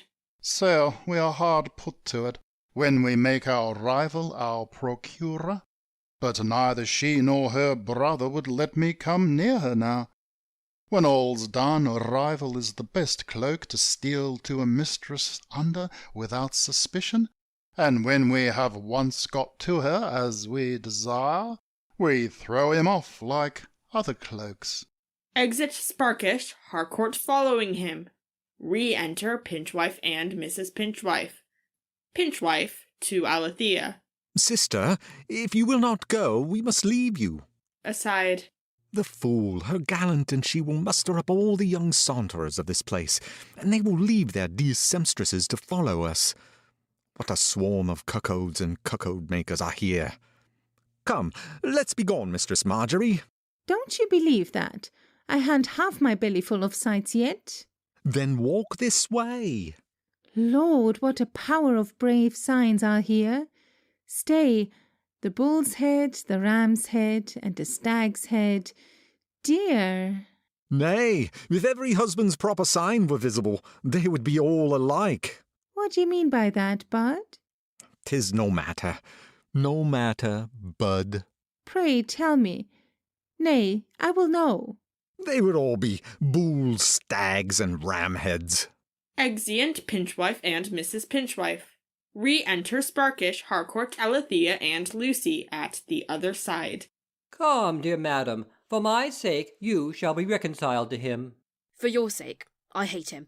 That's something too cruel, madam, to hate me for his sake. Ay, indeed, madam, too cruel to me to hate my friend for my sake. I hate him because he is your enemy, and you ought to hate him too for making love to me, if you love me. That's a good one. I hate a man for loving you. If he did love you, 'tis but what he can't help, and 'tis your fault, not his, if he admires you. I hate a man for being of my opinion. I'll never do it, by the world. Is it for your honour, or mine, to suffer a man to make love to me, who am to marry you tomorrow? Is it for your honour, or mine, to have me jealous? That he makes love to you is a sign you are handsome, and that I am not jealous is a sign you are virtuous. That, I think, is for your honour. But 'tis your honour too I am concerned for.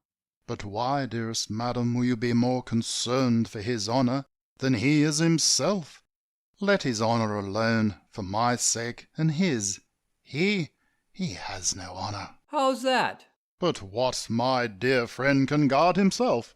Oh, that's right again. Your care of his honour argues his neglect of it, which is no honour to my dear friend here. Therefore once more let his honour go which way it will, dear madam. Ay, were it for my honour to marry a woman whose virtue I suspected, and could not trust her in a friend's hands? Are you not afraid to lose me? He afraid to lose you, madam? No, you may see how the most estimable and most glorious creature in the world is valued by him. Will you not see it? Right, honest Frank. I have that noble value for her, that I cannot be jealous of her. You mistake him. He means you care not for me, nor who has me. Lord, madam, I see you are jealous. Will you wrest a poor man's meaning from his words? You astonish me, sir, with your want of jealousy. And you make me giddy, madam, with your jealousy and fears, and virtue and honour. Gad, I see virtue makes a woman as troublesome as a little reading or learning. Monstrous! Lucy, aside. Well, to see what easy husbands these women of quality can meet with. A poor chambermaid can never have such ladylike luck. Besides, he's thrown away upon her. She'll make no use of her fortune, her blessing, none to a gentleman for a pure cuckold. For it requires good breeding to be a cuckold. I tell you then plainly, He pursues me to marry me. Pshaw! Come, madam, you see you strive in vain to make him jealous of me. My dear friend is the kindest creature in the world to me. Poor fellow! But his kindness only is not enough for me. Without your favour, your good opinion, dear madam, 'tis that must perfect my happiness. Good gentleman, he believes all I say. Would you would do so? Jealous of me? I would not wrong him nor you for the world. Look you there. Hear him, and do not walk away so. Alethea walks carelessly to and fro. I love you, madam, so. How's that? Nay, now you begin to go too far indeed. So much I confess I say I love you, that I would not have you miserable, and cast yourself away upon so unworthy and inconsiderable a thing as what you see here. Harcourt, clapping his hand on his breast, points at Sparkish. No, faith, I believe thou wouldst not. Now his meaning is plain, but I knew before thou wouldst not wrong me, nor her. No, no, heavens forbid the glory of her sex should fall so low as into the embraces of such a contemptible wretch, the least of mankind. My friend here, I injure him. Embracing Sparkish. Very well. No, no, dear friend, I knew it. Madam, you see, he will rather wrong himself than me in giving himself such names. Do you not understand him yet? Yes. How modestly he speaks of himself, poor fellow. Methinks he speaks impudently of yourself, since, before yourself too, insomuch that I can no longer suffer his scurrilous abusiveness to you, no more than his love to me. Offers to go. Nay, nay, madam, pray stay. His love to you. Lord, madam, has he not spoke yet plain enough? Yes, indeed, I should think so. Well then, by the world, a man can't speak civilly to a woman now, but presently she says he makes love to her. Nay, madam, you shall stay, with your pardon, since you have not yet understood him, till he has made an éclaircissement of his love to you, that is, what kind of love it is. Answer thy catechism, friend. Do you love my mistress here? Yes, I wish he would not doubt it. But how do you love her? With all my soul. I thank him. Methinks he speaks plain enough now. Sparkish to Alethea. You are out still. But with what kind of love, Harcourt? With the best and the truest love in the world. Look you there, then. That is, with no matrimonial love, I'm sure. How's that? Do you say matrimonial love is not best? Yet, I went too far ere I was aware. But speak for thyself, Harcourt. You said you would not wrong me nor her. No, so, madam, even take him, for heaven's sake. Look you there, madam. Who should in all justice be yours? He that loves you most. Claps his hand on his breast. Look you there, Mr. Sparkish. Who's that? Who should it be? Go on, Harcourt. Who loves you more than women titles or fortune fools. Points at Sparkish. Look you there. He means me still, for he points at me. Ridiculous. Who can only match your faith and constancy in love. Aye. Who knows if it be possible how to value so much beauty and virtue. Aye. Whose love can no more be equalled in the world than that heavenly form of yours? No. Who could no more suffer a rival than your absence, and yet could no more suspect your virtue than his own constancy in his love to you? No. Who, in fine, loves you better than his eyes that first made him love you? Aye. Nay, madam, faith, you shan't go till— Have a care, lest you make me stay too long. But till he has saluted you, that I may be assured you are friends, after his honest advice and declaration. Come, pray, madam, be friends with him. Re-enter Pinchwife and Mrs. Pinchwife. You must pardon me, sir, that I am not yet so obedient to you. What? Invite your wife to kiss men? Monstrous! Are you not ashamed? I will never forgive you. Are you not ashamed that I should have more confidence in the chastity of your family than you have? You must not teach me. I am a man of honor, sir, though I am frank and free. I am frank, sir. Very frank, sir, to share your wife with your friends. He is an humble, menial friend, such as reconciles the differences of the marriage bed. You know man and wife do not always agree. I design him for that use, therefore would have him well with my wife. A menial friend? You will get a great many menial friends by showing your wife as you do. What then? It may be I have a pleasure in it, as I have to show fine clothes at a playhouse the first day, and count money before poor rogues. He that shows his wife all money will be in danger of having them borrowed sometimes. I love to be envied, and would not marry a wife that I alone could love. Loving alone is dull as eating alone. Is it not a frank age? And I am a frank person. And to tell you the truth, it may be, I love to have rivals in a wife. They make her seem to a man still but as a kept mistress. And so, good night, for I must to Whitehall. Madam, I hope you are now reconciled to my friend. And so I wish you a good night, madam, and sleep if you can. For tomorrow, you know, I must visit you early with a canonical gentleman. Good night, dear Harcourt. Exit. Madam, I hope you will not refuse my visit tomorrow, if it should be earlier with a canonical gentleman than Mr. Sparkish's. This gentlewoman is yet under my care, therefore you must yet forbear your freedom with her, sir. Coming between Alethea and Harcourt. Must, sir? Yes, sir, she is my sister. 'Tis well she is, sir, for I must be her servant, sir. Madam? Come away, sister. We had been gone if it had not been for you, and so avoided these lewd rakehells who seem to haunt us. Re-enter Horner and Dorlant. How now, Pinchwife? Your servant. What? I see a little time in the country makes a man turn wild and unsociable, and only fit to converse with his horses, dogs, and his herds. I have business, sir, and must mind it. Your business is pleasure, therefore you and I must go different ways. Well, you may go on, but this pretty young gentleman takes hold of Mrs. Pinchwife.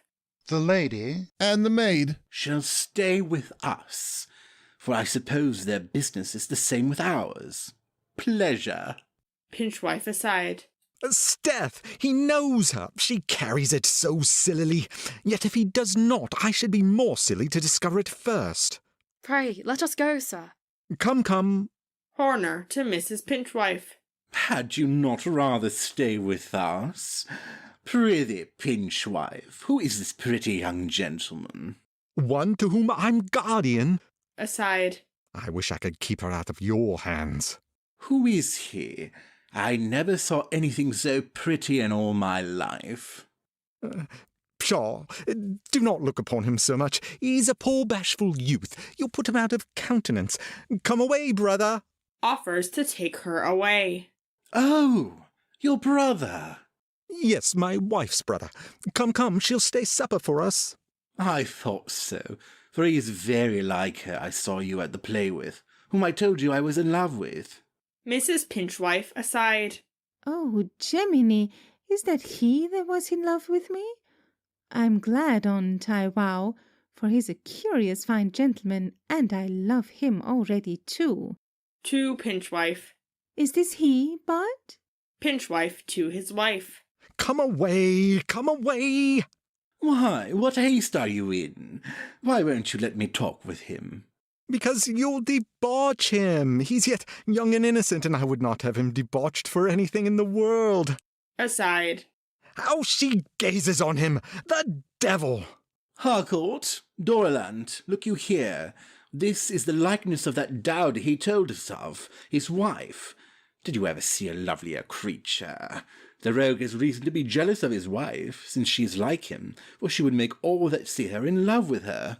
And as I remember now, she is as like him here as can be. She is indeed very pretty if she be like him. Very pretty? Ha! A very pretty commendation. She is a glorious creature, beautiful beyond all things I ever beheld. So. More beautiful than a poet's first mistress of imagination. Or another man's last mistress of flesh and blood. Nay, now you jeer, sir. Pray don't jeer me. Come. Aside. By heavens, she'll discover herself. I speak of your sister, sir. Aye, but saying she was handsome, if, like him, made him blush. Aside. I am upon a rack. Methinks he is so handsome, he should not be a man. Pinchwife aside. Oh, there, 'tis out. He has discovered her. I am not able to suffer any longer. To his wife. Come away, I say. Nay, by your leave, sir, he shall not go yet. Aside to them. Harcourt, Dorland, let us torment this jealous rogue a little. How? I'll show you. Come, pray, let him go. I cannot stay fooling any longer. I tell you his sister stays supper for us. Does she? Come then, we'll all go to sup with he and thee. No, now I think on't. Having stayed so long for us, I warrant she's gone to bed. Aside. I wish she and I were well out of their hands. To his wife. Come, I must rise early tomorrow, come. Well then, if she be gone to bed, I wish her and you a good night. But pray, young gentleman, present my humble service to her. Thank you heartily, sir. Pinchwife aside. 'Sdeath, she will discover herself yet in spite of me. Aloud. He is something more civil to you for your kindness to his sister than I am, it seems. Tell her, dear sweet little gentleman, for all your brother there, that you have revived the love I had for her at first sight in the playhouse. But did you love her indeed, and indeed? Pinchwife aside. So. Aloud. Away, I say. Nay, stay. Yes, indeed, and indeed. Pray do you tell her so, and give her this kiss from me. Pinchwife aside. Oh, heavens, what do I suffer? Now 'tis too plain he knows her, and yet... And this? And this? What do you kiss me for? I am no woman. Pinchwife aside. So there, 'tis out. Aloud. Come, I cannot nor will stay any longer. Nay, they shall send your lady a kiss too. Here, Harcourt, Dorland, will you not? Pinchwife aside. How do I suffer this? Was I not accusing another just now for his rascally patience in permitting his wife to be kissed before his face? 10,000 ulcers gnaw away their lips. Aloud. Come. Good night, dear little gentleman. Madam, good night. Farewell, Pinchwife. Apart to Harcourt and Dorland. Did not I tell you I was raised as jealous Gaul? Exeunt Horner, Harcourt, and Dorland. So, they are gone at last. Stay, let me see first if the coach be at this door. Exit. Re-enter Horner, Harcourt, and Dorland. What? Not gone yet? Will you be sure to do as I desired you, sweet sir? Sweet sir, but what will you give me then? Anything. Come away into the next walk. Exit, hailing away Mrs. Pinchwife. Hold! What do you do? Stay, hold. Hold, madam, hold. Let him present him. He'll come presently. Nay, I will never let you go till you answer my question. For God's sake, sir, I must follow him. Alethea and Lucy struggling with Harcourt and Dorland. No, I have something to present you with, too. You shan't follow them. Re-enter Pinchwife. Where? How? What's become of... Gone? Whither? He's only gone with the gentleman. Who will give him something, an it please your worship? Something? Give him something with a pox. Where are they? In the next walk only, brother. Only? Where? Exit and returns presently, then goes out again. What's the matter with him? Why so much concerned? But, dearest madam... Pray let me go, sir. I have said and suffered enough already. Then you will not look upon nor pity my sufferings? To look upon him when I cannot help him were cruelty, not pity. Therefore, I will never see you more. Let me then, madam, have my privilege of a banished lover, complaining or railing, and give you but a farewell reason why, if you cannot condescend to marry me, you should not take that wretch, my rival. He only, not you, since my honour is engaged so far to him, can give me a reason why I should not marry him. But if he be true, and what I think him to me, I must be so to him. Your servant, sir. Have women only constancy when 'tis a vice, and are, like fortune, only true to fools? Dorland, to Lucy, who struggles to get from him. Thou shalt not stir, thou robust creature. You see I can deal with you, therefore you should stay the rather, and be kind. Re-enter Pinchwife. Gone, not to be found, quite gone. 10,000 plagues go with them. Which way went they? But into t'other walk, brother. Their business will be done presently, sure, an it please your worship. It can't be long in doing, I'm sure on it. Are they not there? No, you know where they are, you infamous wretch, eternal shame of your family, which you do not dishonour enough yourself, you think, but you must help her to do it too, thou legion of bawds. Good brother. Damned sister. Look you here, she's coming. Re-enter Mrs. Pinchwife running, with her hat full of oranges and dried fruit under her arm, Horner following. Oh, dear Bud, look you here what I've got. See? Pinchwife, aside, rubbing his forehead. And what have I got here too, which you can't see? The fine gentleman has given me better things yet. Has he so? Aside. Out of breath and coloured. I must hold yet. I have only given your little brother an orange, sir. Pinchwife to Horner. Thank you, sir. Aside. You have only squeezed my orange, I suppose, and given it me again. Yet I must have a city patience. To his wife. Come away. Stay till I have put up my fine things, Bud. Enter Sir Jasper Fidget. Oh, Master Horner, come. The ladies stay for you. Your mistress, my wife, wonders you make not more haste to her. I have stayed this half-hour for you here, and 'tis your fault I am not now with your wife. But pray, don't let her know so much. The truth on't is, I was advancing a certain project to his majesty about... I'll tell you. No, let's go, and hear it at your house. Good night, sweet little gentleman. One kiss more. You'll remember me now, I hope. What, Sir Jasper? You will separate friends? He promised to sup with us, and if you take him to your house, you'll be in danger of our company too. Alas, gentlemen, my house is not fit for you. There are none but civil women there, which are not for your turn. He, you know, can bear with the society of civil women now. Besides, he's one of my family. He's... What is he? Faith, my eunuch, since you'd have it. Exeunt Sir Jasper Fidget and Horner. I rather wish thou wert his or my cuckold. Harcourt, what a good cuckold is lost there for want of a man to make him one. Thee and I cannot have Horner's privilege, who can make use of it. Ay, to poor Horner 'tis like coming to an estate at 60, when a man can't be the better for it. Come. Presently, Bud. Come, let us go too. To Alethea. Madam, your servant. To Lucy. Good night, Strapper. Madam, though you will not let me have a good day or night, I wish you one, but dare not name the other half of my wish. Good night, sir. forever. I don't know where to put this here, dear bud. You shall eat it.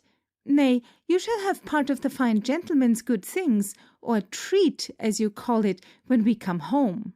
Indeed, I deserve it, since I furnished the best part of it. Strikes away the orange. The gallant treats presents and gives the ball, but 'tis the absent cuckold pays for all. Exeunt. End of Act 3. Act 4 of The Country Wife by William Wycherley. Scene 1. Pinchwife's house in the morning. Enter Alethea dressed in new clothes, and Lucy. Well, madam, now I have dressed you and set you out with so many ornaments and spent upon you ounces of essence and povilio, and all this for no other purpose but as people adorn and perfume a corpse for a stinking second-hand grave. Such, or as bad, I think Master Sparkish's bed. Hold your peace. Nay, madam, I will ask you the reason why you had banished poor Master Harcourt for ever from your sight. How could you be so hard-hearted? 'Twas because I was not hard-hearted. No, no, 'twas stark love and kindness, I warrant. It was so. I would see him no more because I love him. Heyday! A very pretty reason. You do not understand me. I wish you may yourself. I was engaged to marry, you see, another man, whom my justice will not suffer me to deceive or injure. Can there be a greater cheat or wrong done to a man than to give him your person without your heart? I should make a conscience of it. I'll retrieve it for him after I am married a while. The woman that marries to love better will be as much mistaken as the wencher that marries to live better. No, madam, marrying to increase love is like gaming to become rich. Alas, you only lose what little stock you had before. I find by your rhetoric you have been bribed to betray me. Only by his merit that has bribed your heart, you see, against your word and rigid honour. But what a devil is this honour! 'Tis sure a disease in the head, like the megrim or falling sickness, that always hurries people away to do themselves mischief. Men lose their lives by it. Women, what's dearer to 'em? Their love. The life of life. Come, pray talk you no more of honour nor Master Harcourt. I wish the other would come to secure my fidelity to him and his right in me. You will marry him, then? Certainly. I have given him already my word, and well my hand too, to make it good when he comes. Well, I wish I may never stick pin more, if he be not an arrant natural to the other fine gentleman. I own he wants the wit of Harcourt, which I will dispense withal for another want he has, which is want of jealousy, which men of wit seldom want. Lord, madam, what should you do with a fool to your husband? You intend to be honest, don't you? Then that husbandly virtue, credulity, is thrown away upon you. He only that could suspect my virtue should have cause to do it. 'Tis Sparkish's confidence in my truth that obliges me to be so faithful to him. You are not sure his opinion may last. I am satisfied. 'Tis impossible for him to be jealous after the proofs I have had of him. Jealousy in a husband? Oh, heaven defend me from it. It begets 1,000 plagues to a poor woman, the loss of her honour, her quiet, and her... And her pleasure. What do you mean, impertinent? Liberty is a great pleasure, madam. I say, loss of her honour, her quiet, nay, her life sometimes, and what's as bad almost, the loss of this town. That is, she is sent into the country, which is the last ill usage of a husband to a wife, I think. Lucy, aside. Oh, does the wind lie there? Aloud. Then, of necessity, madam, you think a man must carry his wife into the country, if he be wise? The country is as terrible, I find, to our young English ladies as the monastery to those abroad. And on my virginity, I think they would rather marry a London jailer than a high sheriff of a county, since neither can stir from his employment. Formerly, women of wit married fools for a great estate, a fine seat, or the like. But now, 'tis for a pretty seat only in Lincoln's Inn Fields, St. James Fields or the Pall Mall. Enter Sparkish and Harcourt, dressed like a parson. Madam, your humble servant. A happy day to you, and to us all. Amen. Who have we here? My chaplain, Faith.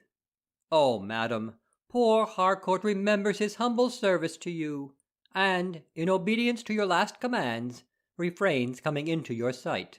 Is not that he? No, Fi, no. But to show that he never intended to hinder our match, has sent his brother here to join our hands. When I get me a wife, I must get her a chaplain, according to the custom. That is his brother, and my chaplain. His brother? Lucy aside. And your chaplain to preach in your pulpit, then? His brother? Nay, I knew you would not believe it. I told you, sir, she would take you for your brother Frank. Believe it? Lucy aside. His brother. He has a trick left still, it seems. Come, my dearest, pray let us go to church before the canonical hour is past. For shame, you are abused still. By the world, 'tis strange now you are so incredulous. 'Tis strange you are so credulous. Dearest of my life, hear me. I tell you this is Ned Harcourt of Cambridge, by the world. You see he has a sneaking college look. 'Tis true he's something like his brother Frank, and they differ from each other no more than in their age, for they were twins. Your servant, sir. I cannot be so deceived, though you are. But come, let's hear. How do you know what you affirm so confidently? Why, I'll tell you all. Frank Harcourt coming to me this morning to wish me joy and present his service to me, I asked him if he could help me to a parson. Whereupon he told me he had a brother in town who was in orders, and he went straight away and sent him, you see there, to me. Yes, Frank goes and puts on a black coat, then tells you he is Ned. That's all you have for it. Pshaw, pshaw! I tell you, by the same token, the midwife put her garter around Frank's neck to know them asunder, they were so like. Frank tells you this too? Ay, and Ned there too. Nay, they are both in a story. So. Very foolish. Lord, if you don't believe one, you had best try him by your chambermaid there, for chambermaids must needs know chaplains from other men, they are so used to 'em. Let's see. Nay, I'll be sworn he has the canonical smirk, and the filthy clammy palm of a chaplain. Well, most reverend doctor, pray let us make an end of this fooling. With all my soul, divine heavenly creature, when you please. He speaks like a chaplain indeed. Why, was there not soul, divine, heavenly, in what he said? Once more, most impertinent black coat, cease your persecution, and let us have a conclusion of this ridiculous love. Harcourt aside. I had forgot. I must suit my style to my coat, or I wear it in vain. I have no more patience left. Let us make once an end of this troublesome love, I say. So be it, seraphic lady, when your honour shall think it meet and convenient so to do. Gad, I'm sure none but a chaplain could speak so, I think. Let me tell you, sir, this dull trick will not serve your turn. Though you delay our marriage, you shall not hinder it. Far be it from me, munificent patroness, to delay your marriage. I desire nothing more than to marry you presently, which I might do if you yourself would.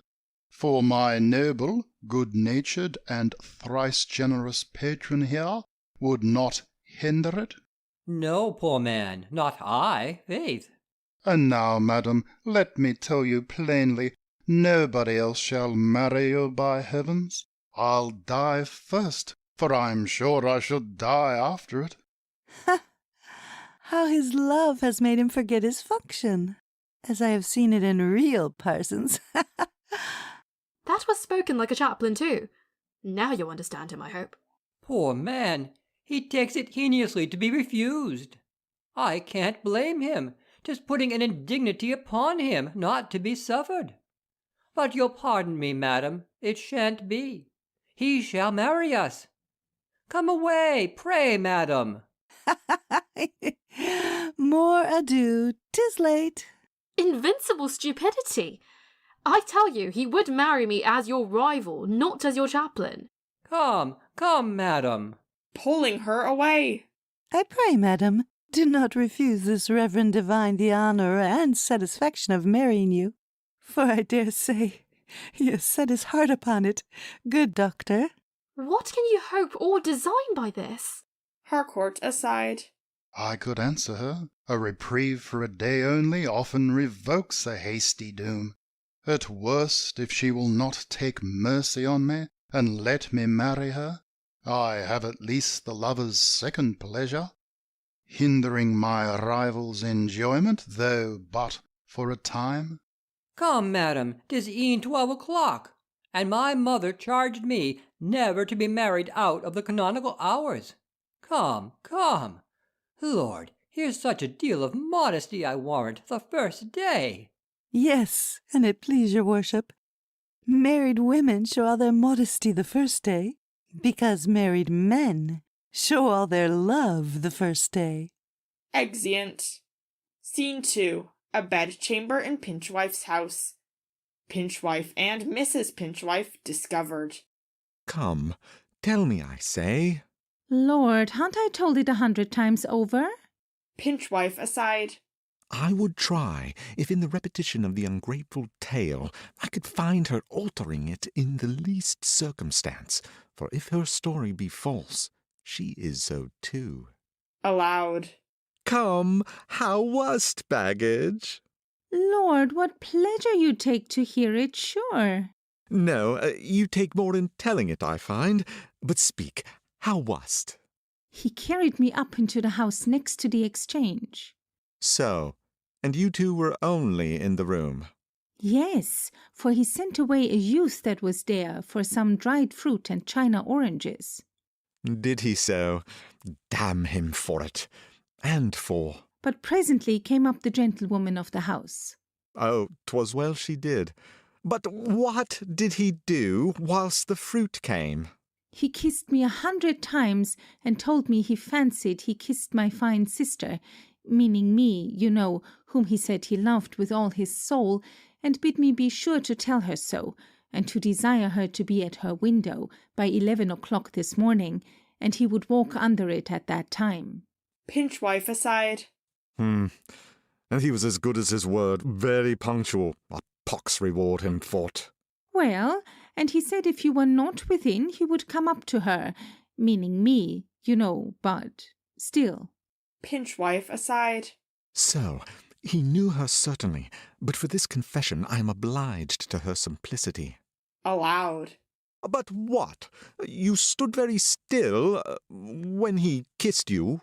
Yes, I warrant you. Would you have had me discovered myself?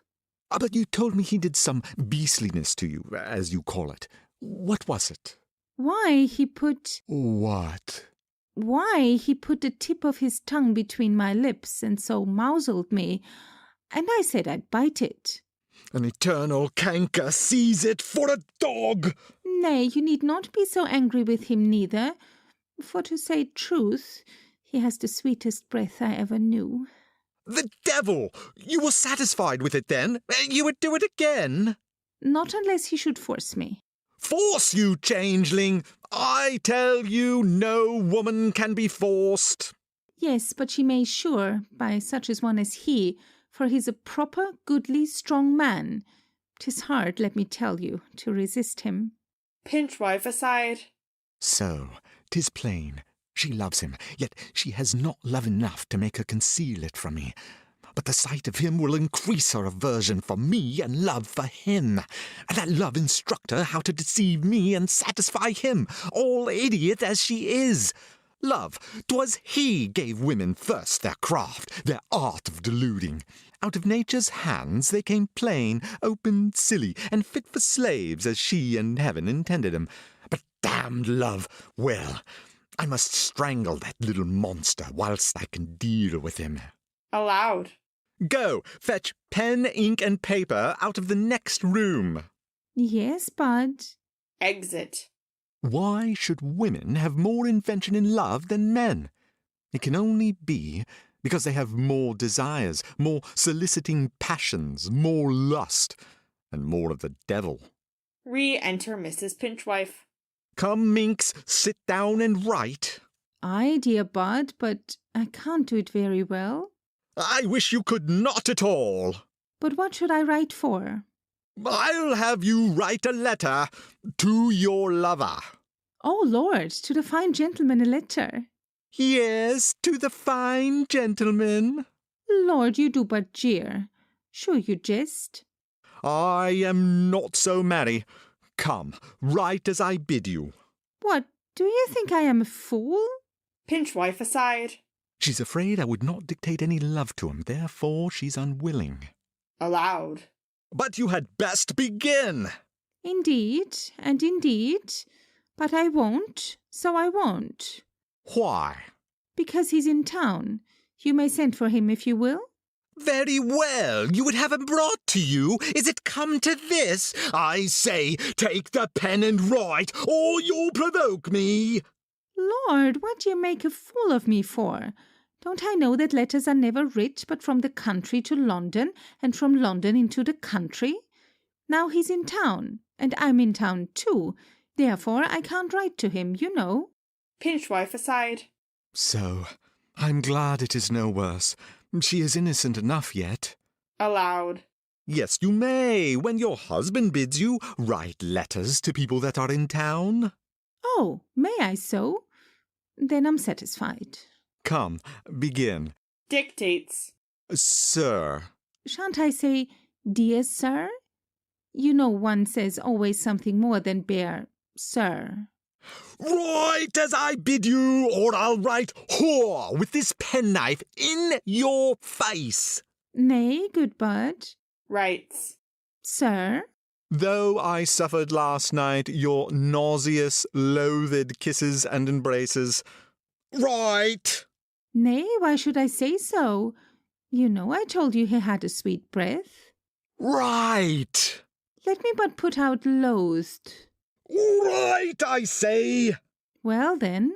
Writes. Let's see what you have writ.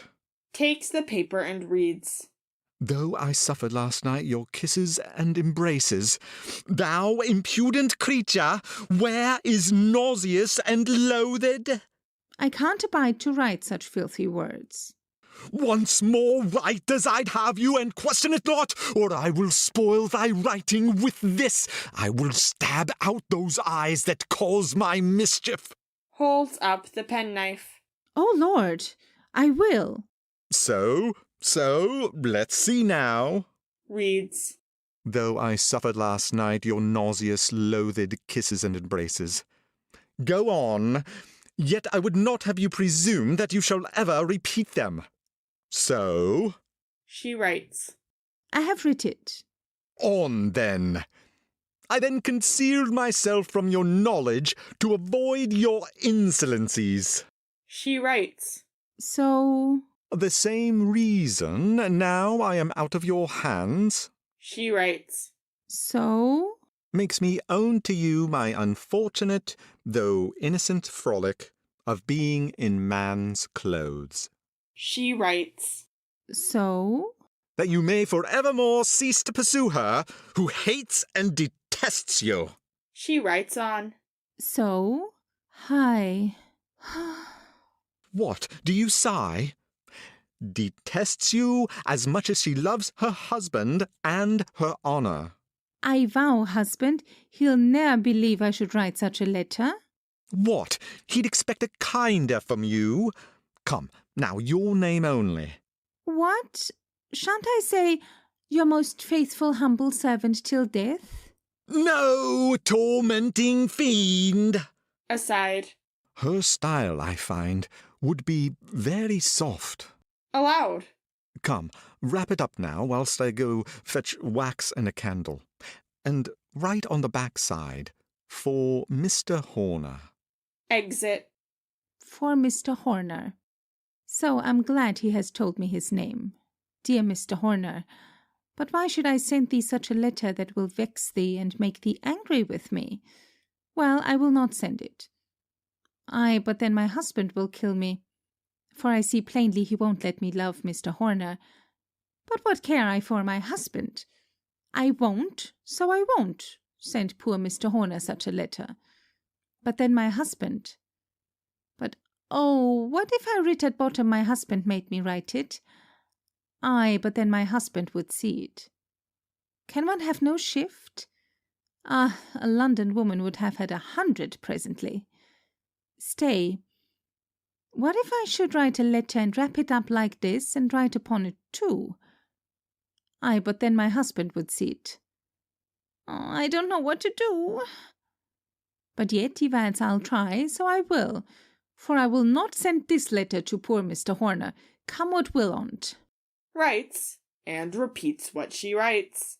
Dear sweet Mr. Horner. So, my husband would have sent you a base, rude, unmannerly letter, but I won't. So, and would have me forbid you loving me, but I won't. So, and would have me say to you, I hate you, poor Mr. Horner, but I won't tell a lie for him. There. For I'm sure if you and I were in the country at cards together, so, I could not help treading on your toe under the table. So, or rubbing knees with you and staring in your face till you saw me. Very well.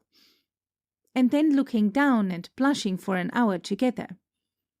So, but I must make haste before my husband comes, and now he has taught me to write letters, you shall have longer ones for me, who am, dear, dear, poor, dear Mr. Horner, your most humble friend and servant to command till death, Margery Pinchwife. Stay, I must give him a hint at bottom. So, now wrap it up just like t'other. So, now write for Mr. Horner. But, oh, now, what shall I do with it? For here comes my husband. Re-enter Pinchwife. Pinchwife aside. I have been detained by a sparkish coxcomb who pretended a visit to me, but I fear 'twas to my wife. Aloud. What? Have you done? Aye, Bud, just now. Let's see it. What do you tremble for? What? You would not have it go? Here. Aside. No, I must not give him that, so I had been served if I had given him this. He opens and reads the first letter. Come, where's the waxen seal? Mrs. Pinchwife, aside. Lord, what shall I do now? Nay, then I have it. Aloud. Pray let me see it. Lord, you think me so arrant a fool I cannot seal a letter. I will do it, so I will. Snatches the letter from him, changes it for the other, seals it, and delivers it to him. Nay, I believe you will learn that, and other things too, which I would not have you. So, han't I done it curiously? Aside.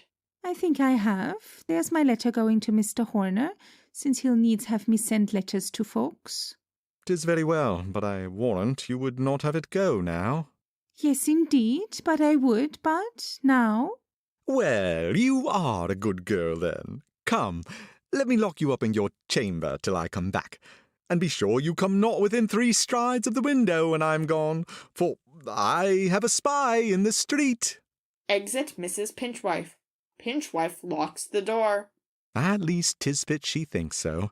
If we do not cheat women, they'll cheat us, and fraud may be justly used with secret enemies, of which a wife is the most dangerous. And he that has a handsome one to keep, and a frontier town, must provide against treachery rather than open force. Now I have secured all within, I'll deal with the foe without, with false intelligence. Holds up the letter. Exit. Scene 3. Horner's lodging. Enter Horner and Quack. Well, sir, how fadges the new design? Have you not the luck of all your brother projectors to deceive only yourself at last? No, good dominant doctor, I deceive you, it seems, and others too. For the grave matrons and old rigid husbands think me as unfit for love as they are, but their wives, sisters, and daughters know, some of them, better things already. Already? Already, I say. Last night I was drunk with half a dozen of your civil persons, as you call them, and people of honour, and so was made free of their society and dressing-rooms for ever hereafter. And am already come to the privileges of sleeping upon their pallets, warming smocks, tying shoes and garters, and the like, doctor. Already, doctor. You have made good use of your time, sir. I tell thee, I am now no more interruption to 'em when they sing or talk bawdy than a little squab French page who speaks no English. But do civil persons and women of honour drink and sing bawdy songs? Oh, amongst friends. For your bigots and honour are just like those in religion. They fear the eye of the world more than the eye of heaven, and think there is no virtue but railing at vice, and no sin but giving scandal. They rail at a poor little kept player, and keep themselves some young modest pulpit comedian to be privy to their sins in their closets, not to tell 'em of them in their chapels. Nay, the truth on't is, priests amongst the women now have quite got the better of us lay confessors, physicians. And they are rather their patients, but... Enter Lady Fidget, looking about her. Now we talk of women of honour. Here comes one. Step behind the screen there, and but observe if I have not particular privileges with the women of reputation already, doctor. Already. Quack retires. Well, Horner, am not I a woman of honour? You see, I'm as good as my word. And you shall see, madam, I'll not be behindhand with you in honour, and I'll be as good as my word too, if you please but to withdraw into the other room. But first, my dear sir, you must promise to have a care of my dear honour. If you talk a word more of your honour, you'll make me incapable to wrong it. To talk of honour in the mysteries of love is like talking of heaven or the deity in an operation of witchcraft, just when you are employing the devil. It makes the charm impotent. Nay, fie, let us not be smutty. But you talk of mysteries and bewitching to me. I don't understand you. I tell you, madam, the word money in a mistress' mouth at such a nick of time is not a more disheartening sound to a younger brother than that of honour to an eager lover like myself. But you can't blame a lady of my reputation to be chary. Chary? I have been chary of it already, by the report I have caused of myself. Aye, but if you should ever let other women know that dear secret, it would come out. Nay, you must have a great care of your conduct, for my acquaintance are so censorious. Oh, 'tis a wicked, censorious world, Mr. Horner. I say, are so censorious and detracting, that perhaps they'll talk to the prejudice of my honour, though you should not let them know the dear secret. Nay, madam, rather than they shall prejudice your honour, I'll prejudice theirs. And to serve you, I'll lie with them all, make the secret their own, and then they'll keep it. I am a Machiavel in love, madam. Oh, no, sir, not that way. Nay, the devil take me if censorious women are to be silenced any other way. A secret is better kept, I hope, by a single person than a multitude. Therefore, pray do not trust anybody else with it, dear, dear Mr. Horner. Embracing him. Enter Sir Jasper Fidget. How now? Lady Fidget aside. Oh, my husband! Prevented! And what's almost as bad, found with my arms about another man. That will appear too much. What shall I say? Aloud. Sir Jasper, come hither. I am trying if Mr. Horner were ticklish, and he's as ticklish as can be. I love to torment the confounded toad. Let you and I tickle him. No, your ladyship will tickle him better without me, I suppose. But is this your buying china? I thought you'd been at the China House. Horner, aside. China House? That's my cue. I must take it. Aloud. A pox! Can't you keep your impertinent wives at home? Some men are troubled with the husbands, but I with the wives. But I'd have you to know, since I cannot be your journeyman by night, I will not be your drudge by day, to squire your wife about, and be your man of straw, or scarecrow only to pies and jays that would be nibbling at your forbidden fruit. I shall be shortly the hackneyed gentleman usher of the town. Sir Jasper aside. He, poor fellow. He's in the right, Aunt Faith. To squire women about for other folks is as ungrateful an employment as to tell money for other folks. Aloud. Bean't angry, Horner? No, 'tis I have more reason to be angry, who am left by you to go abroad indecently alone, or, what is more indecent, to pin myself upon such ill-bred people of your acquaintance as this is. Nay, prithee, what has he done? Nay, he has done nothing. But what do you take ill, if he has done nothing? Ah, ha, ha. Faith, I can't but laugh, however. Why do you think the unmannerly toad would come down to me to the coach? I was fain to come up to fetch him, or go without him, which I was resolved not to do, for he knows China very well, and has himself very good, but will not let me see it, lest I should beg some, but I will find it out, and have what I came for yet. Horner, apart to Lady Fidget as he follows her to the door. Lock the door, madam. Exit Lady Fidget, and locks the door. Aloud. So, she has got into my chamber and locked me out. Oh, the impertinency of womankind! Well, Sir Jasper, plain dealing is a jewel. If ever you suffer your wife to trouble me again here, she shall carry you home a pair of horns. By my Lord Mayor she shall. Though I cannot furnish you myself, you are sure, yet I'll find a way. Ha ha ha! Aside. At my first coming in and finding her arms about him, tickling him, it seems, I was half jealous. But now I see my folly. Aloud.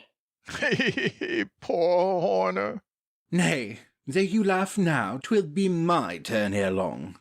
Oh, women, more impertinent, more cunning, and more mischievous than their monkeys, and to me almost as ugly. Now is she throwing my things about and rifling all I have. But I'll get into her the back way, and so rifle her for it. Ha ha ha! Poor angry Horner. Stay here a little. I'll ferret her out to you presently, I warrant. Exit at the other door. Sir Jasper talks through the door to his wife.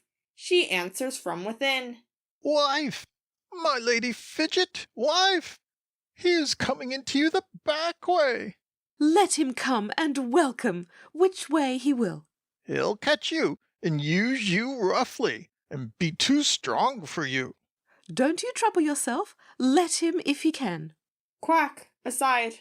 This indeed I could not have believed from him, nor any but mine own eyes. Enter Mrs. Squeamish. Where is this woman-hater, this toad, this ugly, greasy, dirty sloven? Sir Jasper, aside. So, the women all will have him ugly. Methinks he is a comely person, but his wants make his form contemptible to him. And 'tis e'en as my wife said yesterday, talking of him, that a proper handsome eunuch was as ridiculous a thing as a gigantic coward. Sir Jasper, your servant, where is the odious beast? He's within in his chamber, with my wife. She's playing the wag with him. Is she so? And he's a clownish beast. He'll give her no quarter. He'll play the wag with her again, let me tell you. Come, let's go help her. What? The door's locked. Aye, my wife locked it. Did she so? Let's break it open then. No, no, he'll do her no hurt. Mrs. Squeamish, aside. But is there no other way to get into them? Whither goes this? I will disturb them. Exit at another door. Enter Old Lady Squeamish. Where is this harlotry, this impudent baggage, this rambling Tomrig? Oh, Sir Jasper, I'm glad to see you here. Did you not see my vile grandchild come in hither just now? Yes. Aye, but where is she then? Where is she? Lord, Sir Jasper, I've even rattled myself to pieces in pursuit of her. But can you tell me what she makes here? They say below, no woman lodges here. No. No? What does she here then? Say, if it be not a woman's lodging, what makes she here? But are you sure no woman lodges here?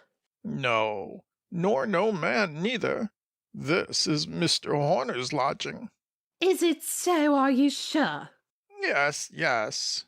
So, then there's no hurt in it, I hope. But where is he? He's in the next room with my wife. Nay, if you trust him with your wife, I may with my biddy. They say he's a merry, harmless man now. E'en as harmless a man as ever came out of Italy with a good voice, and is pretty harmless company for a lady, as a snake without his teeth. Aye, poor man. Re-enter Mrs. Squeamish. Oh, I can't find them. Oh, are you here, grandmother? I followed, you must know, my Lady Fidget hither. 'Tis the prettiest lodging, and I have been staring on the prettiest pictures. Re-enter Lady Fidget with a piece of china in her hand, and Horner following. And I have been toiling and moiling for the prettiest piece of china, my dear. Oh, nay, she has been too hard for me, do what I could. Oh, Lord, I'll have some china too. Good Mr. Horner, don't think to give other people china and me none. Oh, come in with me too. Upon my honour, I have none left now. Nay, nay, I have known you deny your china before now, but you shan't put me off so. Come. This lady had the last there. Yes, indeed, madam. To my certain knowledge, he has no more left. Oh, but it may be he may have some you could not find. What? Do you think if he had had any left, I would not have had it too?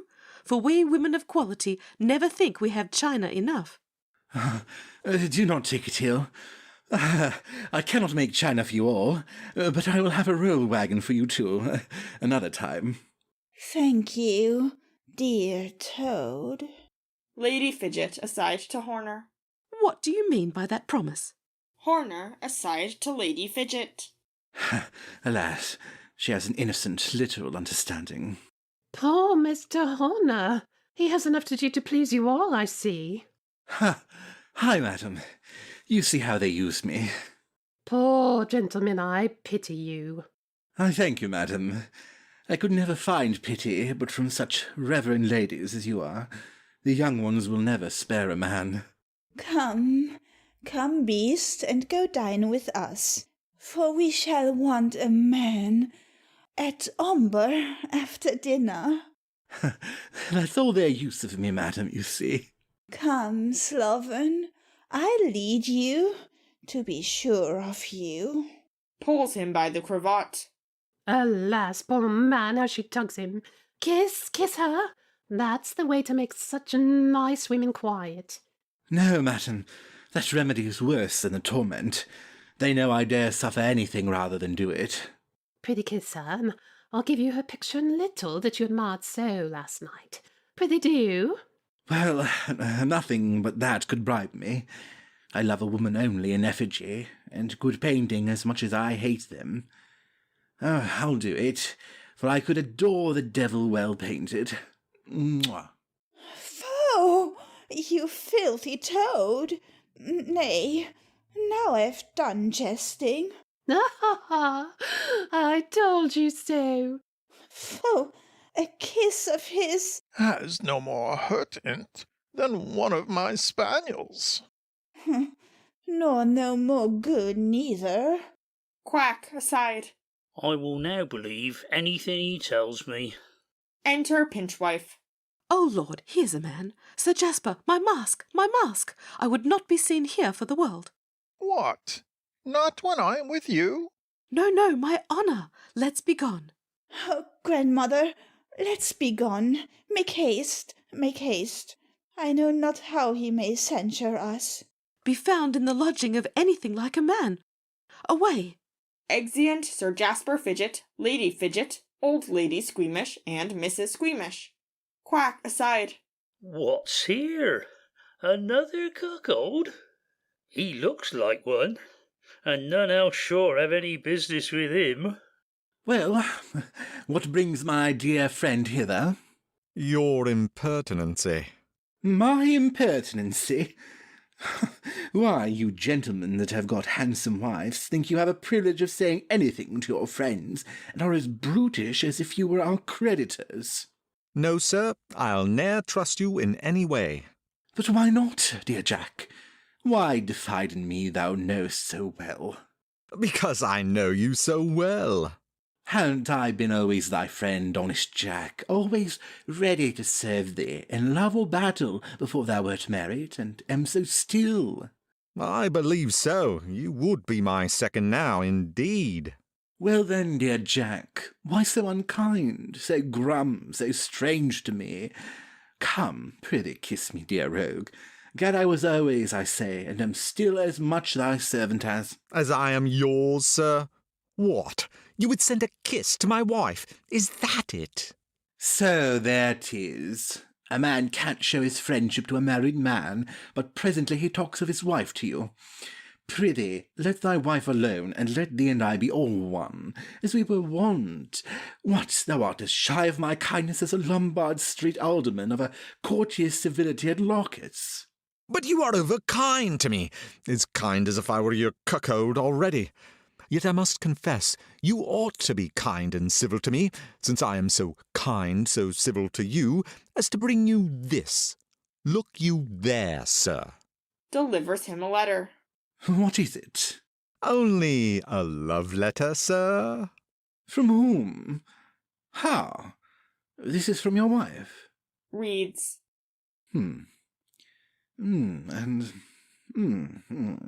Even from my wife, sir. Am I not wondrous kind and civil to you now, too? Aside. But you'll not think her so. Horner, aside. Is this a trick of his or hers? The gentleman's surprised, I find. What, you expected a kinder letter? No, faith, not I. How could I? Yes, I'm sure you did. A man so well made as you are must needs be disappointed if the women declare not their passion at first sight or opportunity. Horner, aside. But what should this mean? Stay, the postscript. Reads aside. Be sure you love me, whatsoever my husband says to the contrary, and let him not see this, lest he should come home and pinch me, or kill my squirrel. It seems he knows not what the letter contains. Come, ne'er wonder at it so much. Faith, I can't help it. Now I think I have deserved your infinite friendship and kindness, and have showed myself sufficiently an obliging friend and husband. Am I not so, to bring a letter from my wife to her gallant? Ay, the devil take me, art thou the most obliging, kind friend and husband in the world? Well, you may be merry, sir. But in short, I must tell you, sir, my honour will suffer no jesting. What dost thou mean? Does the letter warrant a comment? Then no, sir, though I have been so civil a husband as to bring you a letter from my wife, to let you kiss and court her to my face, I will not be a cuckold, sir, I will not. Thou art mad with jealousy. I never saw thy wife in my life but at the play yesterday, and I know not if it was she or no. I court her, kiss her. I will not be a cuckold, I say. There will be danger in making me a cuckold. Why? Wert thou not well cured of thy last clap? I wear a sword. It should be taken from thee, lest thou shouldst do thyself a mischief with it. Thou art mad, man. As mad as I am, and as merry as you are, I must have more reason from you ere we part. I say again, though you kissed and courted last night my wife in man's clothes, as she confesses in her letter. Horner, aside. Ha! Both she and I say you must not design it again, for you have mistaken your woman, as you have done your man. Horner, aside. Oh, I understand something now. Aloud. Was that thy wife? Why wouldst thou not tell me 'twas she? Faith, my freedom with her was your fault, not mine. Pinchwife, aside. Faith, so 'twas. Fie! I'd never do it to a woman before her husband's face, sure. But I had rather you should do to my wife before my face than behind my back, and that you shall never do. No, you will hinder me. If I would not hinder you, you see by her letter she would. Well, I must e'en acquiesce then, and be contented with what she writes. I'll assure you 'twas voluntarily writ. I had no hand in it, you may believe me. I do believe thee, Faith. And believe her too, for she's an innocent creature, has no dissembling in her, and so fare you well, sir. Pray, however, present my humble service to her, and tell her I will obey her letter to a tittle, and fulfil her desires, be what they will, or with what difficulty soever I do it, and you shall be no more jealous of me, I warrant her, and you. Well then, fare you well, and play with any man's honour but mine, kiss any man's wife but mine, and welcome. Exit. Oh, Doctor. It seems he has not heard the report of you, or does not believe it. Oh, now, Doctor, what think you? Pray, let's see the letter. Reads the letter. For, dear, love you. Oh, I wonder how she could contrive it. What sayest thou to it? 'Tis an original. So are your cuckolds too original, for they are like no other common cuckolds, and I will henceforth believe it not impossible for you to cuckold the Grand Seigneur amidst his guard of eunuchs, that I say. And I say for the letter, 'tis the first love letter that ever was without flames, darts, fates, destinies, lying and dissembligant. Enter Sparkish, pulling in Pinchwife. Come back. You are a pretty brother-in-law. Neither go to church nor to dinner with your sister bride. My sister denies her marriage, and you see is gone away from you, dissatisfied. Pshaw! Upon a foolish scruple, that our parson was not in lawful orders, and did not say all the common prayer. But 'tis her modesty only, I believe. But let all women be never so modest the first day, they'll be sure to come to themselves by night, and I shall have enough of her then. In the meantime, Harry Horner, you must dine with me. I keep my wedding at my aunt's in the piazza. Thy wedding? What stale maid has lived to despair of a husband, or what young one of a gallant? Oh, your servant, sir. This gentleman's sister, then. No stale maid. I'm sorry for it. Pinchwife, aside. How comes he's so concerned for her? You're sorry for it? Why, do you know any ill by her? No, I know none but by thee. 'Tis for her sake, not yours, and another man's sake that might have hoped, I thought. Another man? Another man? What is his name? Nay, since 'tis past, he shall be nameless. Aside. Poor Harcourt, I am sorry thou hast missed her. Pinchwife, aside. He seems to be much troubled at the match. Prithee, tell me. Nay, you shan't go, brother. I must of necessity, but I'll come to you to dinner. Exit. But, Harry, what? Have I a rival in my wife already? But with all my heart, for he may be of use to me hereafter. For though my hunger is now my sauce, and I can fall on heartily without, the time will come when a rival will be as good sauce for a married man to a wife as an orange to veal. Oh, thou damned rogue! Thou hast set my teeth on edge with thy orange. Then let's to dinner. There I was with you again. Come. But who dines with thee? My friends and relations. My brother Pinchwife, you see, of your acquaintance. And his wife? No, gad. He'll ne'er let her come amongst us good fellows. Your stingy county coxcomb keeps his wife from his friends, as he does his little firkin of ale for his own drinking, and a gentleman can't get a smack on it. But his servants, when his back is turned, broach it at their pleasures, and dust it away. Gad, I am witty, I think, considering I was married today by the world. But come. No, I will not dine with you, unless you can fetch her too. Pshaw! What pleasure canst thou have with women now, Harry? My eyes are not gone. I love a good prospect yet, and will not dine with you unless she does too. Go fetch her, therefore, but do not tell her husband. 'Tis for my sake. Well, I'll go try what I can do. In the meantime, come away to my aunt's lodging. 'Tis in the way to Pinchwife's. The poor woman has called for aid, and stretched forth her hand, doctor. I cannot but help her over the pail out of the briars. Exeunt. Scene 4. A room in Pinchwife's house. Mrs. Pinchwife alone, leaning on her elbow. A table, pen, ink, and paper. Well, 'tis even so. I got the London disease they call love.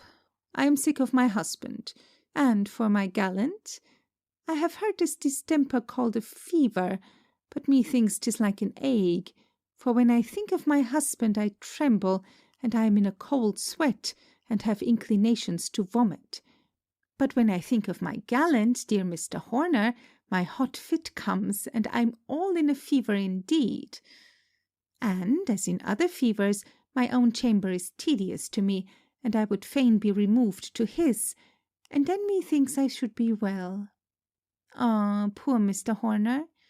Well, I cannot, will not stay here, therefore I'll make an end of my letter to him, which shall be a finer letter than my last, because I have studied it like anything. Oh, sick, sick. Takes the pen and writes. Enter Pinchwife, who, seeing her writing, steals softly behind her, and looking over her shoulder, snatches the paper from her. What? Writing more letters? Oh, Lord, Bud! What you fright me so? She offers to run out. He stops her and reads. How's this? Nay, you shall not stir, madam. Dear, dear, dear Mr. Horner. Very well, I have taught you to write letters to good purpose, but let us see it. First, I am to beg your pardon for my boldness in writing to you, which I'd have you to know I would not have done, had not you said first you loved me so extremely, which if you do, you will never suffer me to lie in the arms of another man whom I loathe, nauseate, and detest. Now you can write these filthy words, but what follows?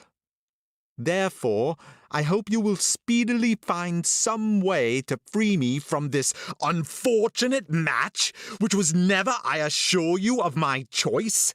But I'm afraid 'tis already too far gone. However, if you love me as I do you, you will try what you can do. But you must help me away before tomorrow, or else, alas, I shall be forever out of your reach, for I can defer no longer our... What is to follow our? Speak! What? Our journey into the country, I suppose. Oh, woman, damned woman, and love, damned love, their own tempter. For this is one of his miracles. In a moment he can make those blind that could see, and those see that were blind, those dumb that could speak, and those prattle who were dumb before. Nay, what is more than all, make these dough-baked, senseless, indocile animals, women, too hard for us, their politic lords and rulers, in a moment. But make an end of your letter, and then I'll make an end of you thus, and all my plagues together. Draws his sword. Oh, Lord, you are such a passionate man, Bud. Enter Sparkish. How now? What's here to do? This fool here now. What, drawn upon your wife? You should never do that, but at night in the dark when you can't hurt her. This is my sister-in-law, is it not? Aye, faith, e'en our country Margery. Pulls aside her handkerchief. One may know her. Come, she and you must go dine with me. Dinner's ready, come. But where's my wife? Is she not come home yet? Where is she? Making you a cuckold. 'Tis what they all do as soon as they can. What, the wedding day? No, a wife that designs to make a cully of her husband will be sure to let him win the first stake of love by the world. But come, they stay dinner for us. Come, I'll lead down our Margery. No. Sir, go. We'll follow you. I will not wag without you. Pinchwife aside. This coxcomb is a sensible torment to me amidst the greatest in the world. Come, come, Madam Margery. No, I'll lead her my way. What, you would treat your friends with mine, for want of your own wife? Leads her to the other door and locks her in and returns. Aside. I am contented my rage should take breath. I told Horner this. Come now. Lord, how shy you are of your wife. But let me tell you, brother, we men of wit have amongst us a saying, that cuckolding, like the smallpox, comes with a fear, and you may keep your wife as much as you will out of danger of infection, but if her constitution incline her to it, she'll have it sooner or later by the world, say they. Pinchwife aside. What a thing is a cuckold that every fool can make him ridiculous. Aloud. Well, sir, but let me advise you, now you are come to be concerned because you suspect the danger, not to neglect the means to prevent it, especially when the greatest share of the malady will light upon your own head. For, howsoe'er the kind wife's belly comes to swell, the husband breeds for her, and first is ill. Exeunt. End of Act 4. Act 5 of The Country Wife by William Wycherley. Scene 1. Pinchwife's house. Enter Pinchwife and Mrs. Pinchwife. A table and candle. Come, take the pen and make an end of the letter, just as you intended. If you are false in a tittle, I shall soon perceive it, and punish you as you deserve. Lays his hand on the sword. Write what was to follow. Let's see. You must make haste and help me away before tomorrow, or else I shall be forever out of your reach, for I can defer no longer our... What follows our? Must all out then, Bud? Look you there, then. Mrs. Pinchwife takes the pen and writes. Let's see.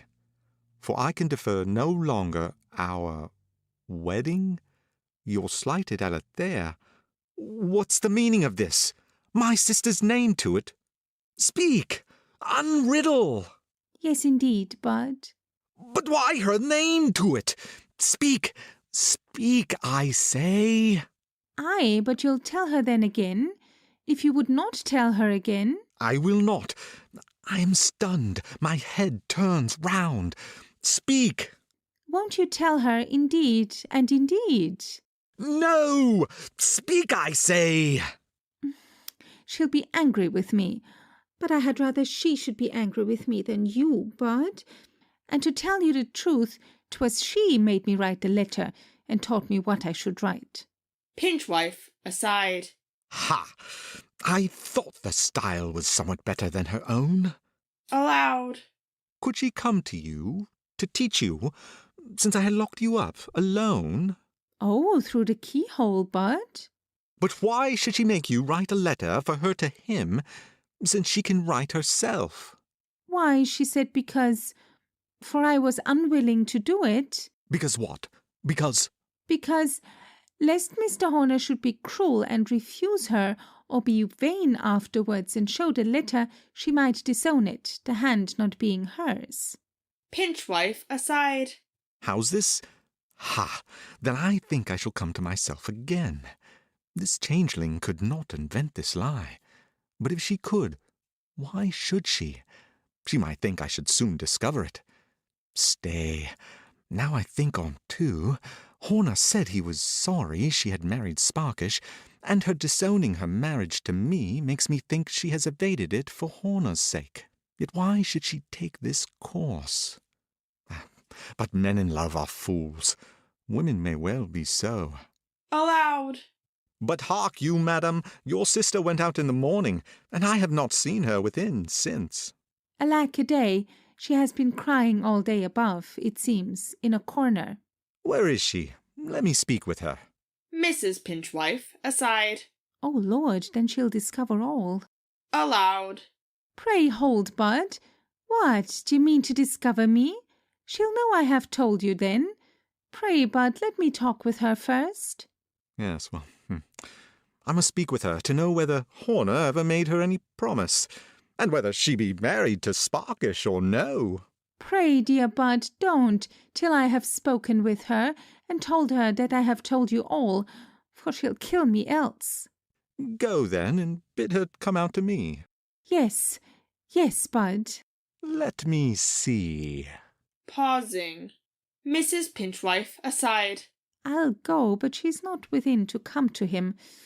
Ah, I have just got time to know of Lucy, her maid, who first set me on work, what lie I shall tell next, for I am e'en at my wit's end. Exit. Well, I resolve it. Horner shall have her. I'd rather give him my sister than lend him my wife. And such an alliance will prevent his pretensions to my wife, sure. I'll make him of kin to her, then he won't care for her.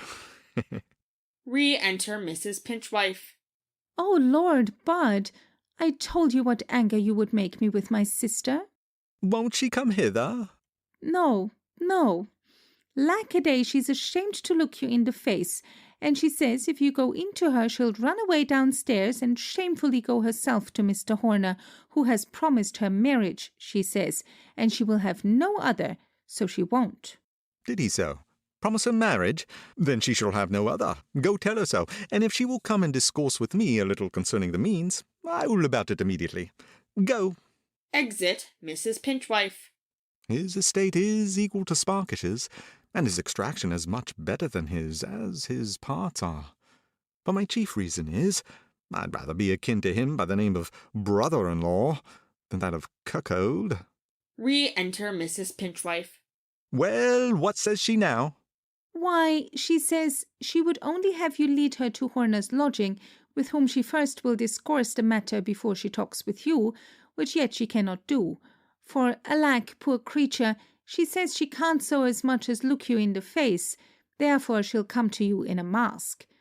And you must excuse her if she make you no answer to any question of yours, till you have brought her to Mr. Horner, and if you will not chide her, nor question her, she'll come out to you immediately. Let her come. I will not speak a word to her, nor require a word from her. Oh, I forgot. Besides, she says she cannot look you in the face, though through a mask, therefore would desire you to put out the candle. I agree to all. Let her make haste. There, 'tis out. Exit Mrs. Pinchwife. My case is something better. I'd rather fight with Horner for not lying with my sister than for lying with my wife, and, of the two, I'd rather find my sister too forward than my wife. I expected no other from her free education, as she calls it, and her passion for the town. Well, wife and sister are names which make us expect love and duty, pleasure and comfort, but we find 'em plagues and torments, and are equally, though differently, troublesome to their keeper.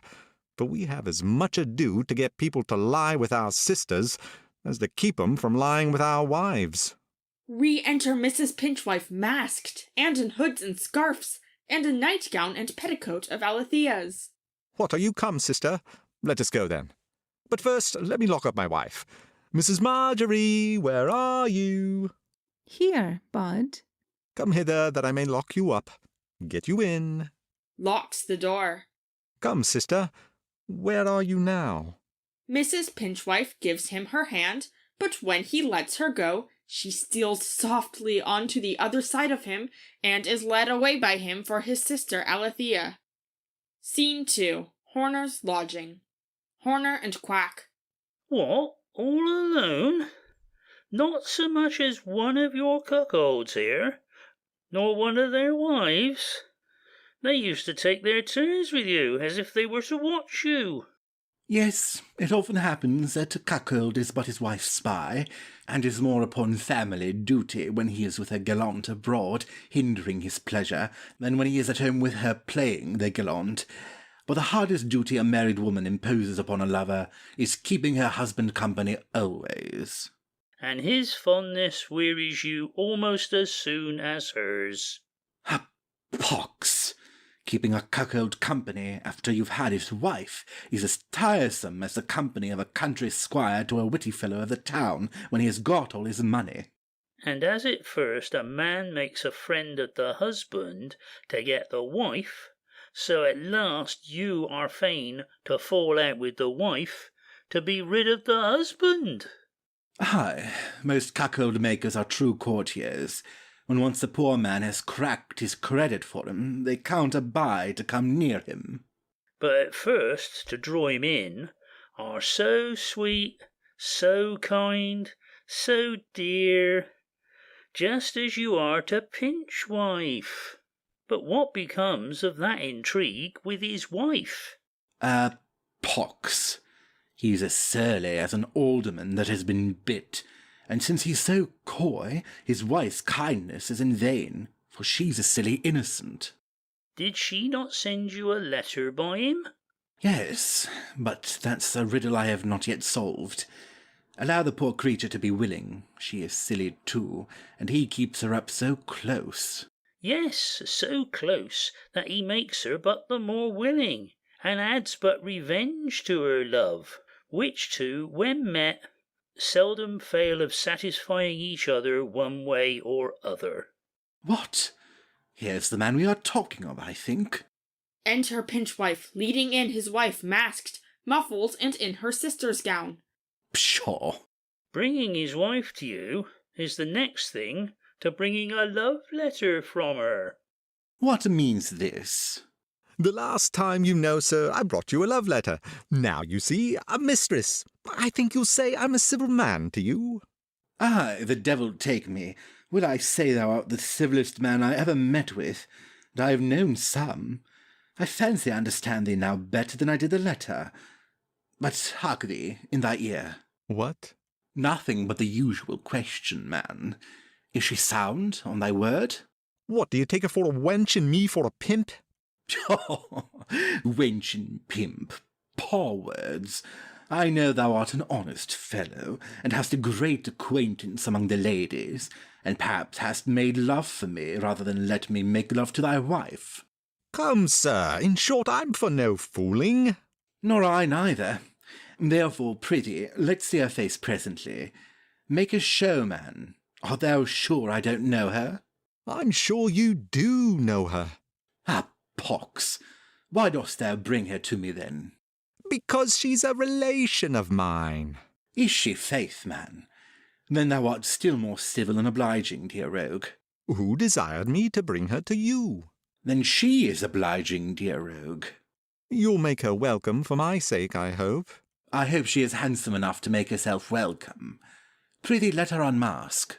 Do you speak to her? She would never be ruled by me. Madam. Mrs. Pinchwife whispers to Horner. She says she must speak with me in private. Withdraw, prithee. Pinchwife, aside.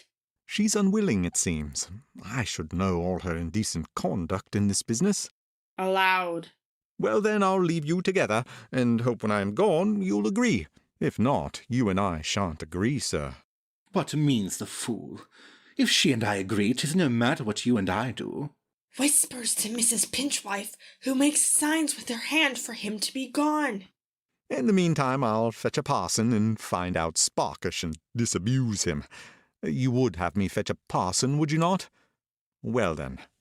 Now I think I am rid of her, and shall have no more trouble with her. Our sisters and daughters, like usurers' money, are safest when put out. But our wives, like their writings, never safe but in our closets under lock and key. Exit. Enter boy. Sir Jasper Fidget, sir, is coming up. Exit. Here's the trouble of a cuckold now we are talking of. A pox on him. He has not enough to do to hinder his wife's sport, but he must other women's too. Step in here, madam.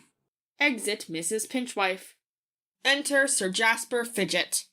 My best and dearest friend. Horner, aside to Quack. The old style, Doctor. Aloud. Well, be short, for I am busy. What would your impertinent wife have now? Well guessed, in faith, for I do come from her. To invite me to supper. Tell her I can't come. Go.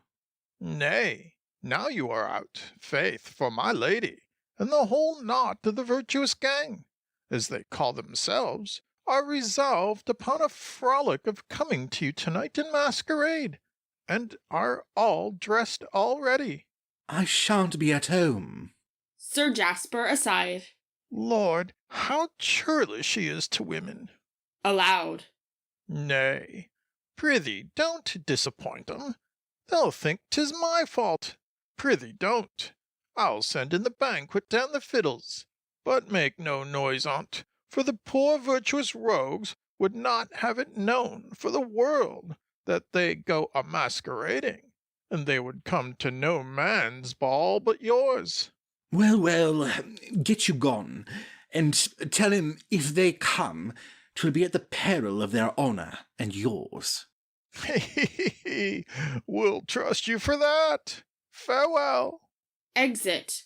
Doctor, anon you too shall be my guest. But now I'm going to a private feast. Exeunt. Scene 3. The Piazza of Covent Garden. Enter Sparkish with a letter in his hand, Pinchwife following. But who would have thought a woman could have been false to me? By the world, I could not have thought it. You were forgiving in taking liberty. She has taken it only, sir, now you find in that letter. You are a frank person, and so is she. You see there. Nay, if this be her hand, for I never saw it. 'Tis no matter whether that be her hand or no. I'm sure this hand at her desire led her to Mr. Horner, with whom I left her just now, to go fetch a parson to 'em at their desire too, to deprive you of her for ever. For it seems yours was but a mock marriage. Indeed, she would needs have it that 'twas Harcourt himself, in a parson's habit, that married us. But I'm sure he told me 'twas his brother Ned. Oh, there 'tis out, and you were deceived, not she, for you are such a frank person. But I must be gone. You'll find her at Mr. Horner's. Go and believe your eyes. Exit. Nay, I'll to her, and call her as many crocodiles, sirens, harpies, and other heathenish names, as a poet would do to a mistress who'd refuse to hear his suit, nay more, his verses on her. But stay, is not that she following a torch at the other end of the piazza? And from Horner's, certainly. 'Tis so. Enter Alethea following a torch, and Lucy behind. You are well met, madam, though you don't think so. What, you have made a short visit to Mr. Horner? But I suppose you'll return to him presently. By that time the parson can be with him. Mr. Horner and the parson, sir. Come, madam, no more dissembling, no more jilting, for I am no more a frank person. How's this? Lucy aside. So, 'twill work, I see. Could you find out no easy country fool to abuse? None but me, a man of wit and pleasure about the town? But it was your pride to be too hard for a man of parts, unworthy false woman. False as a friend that lends man money to lose.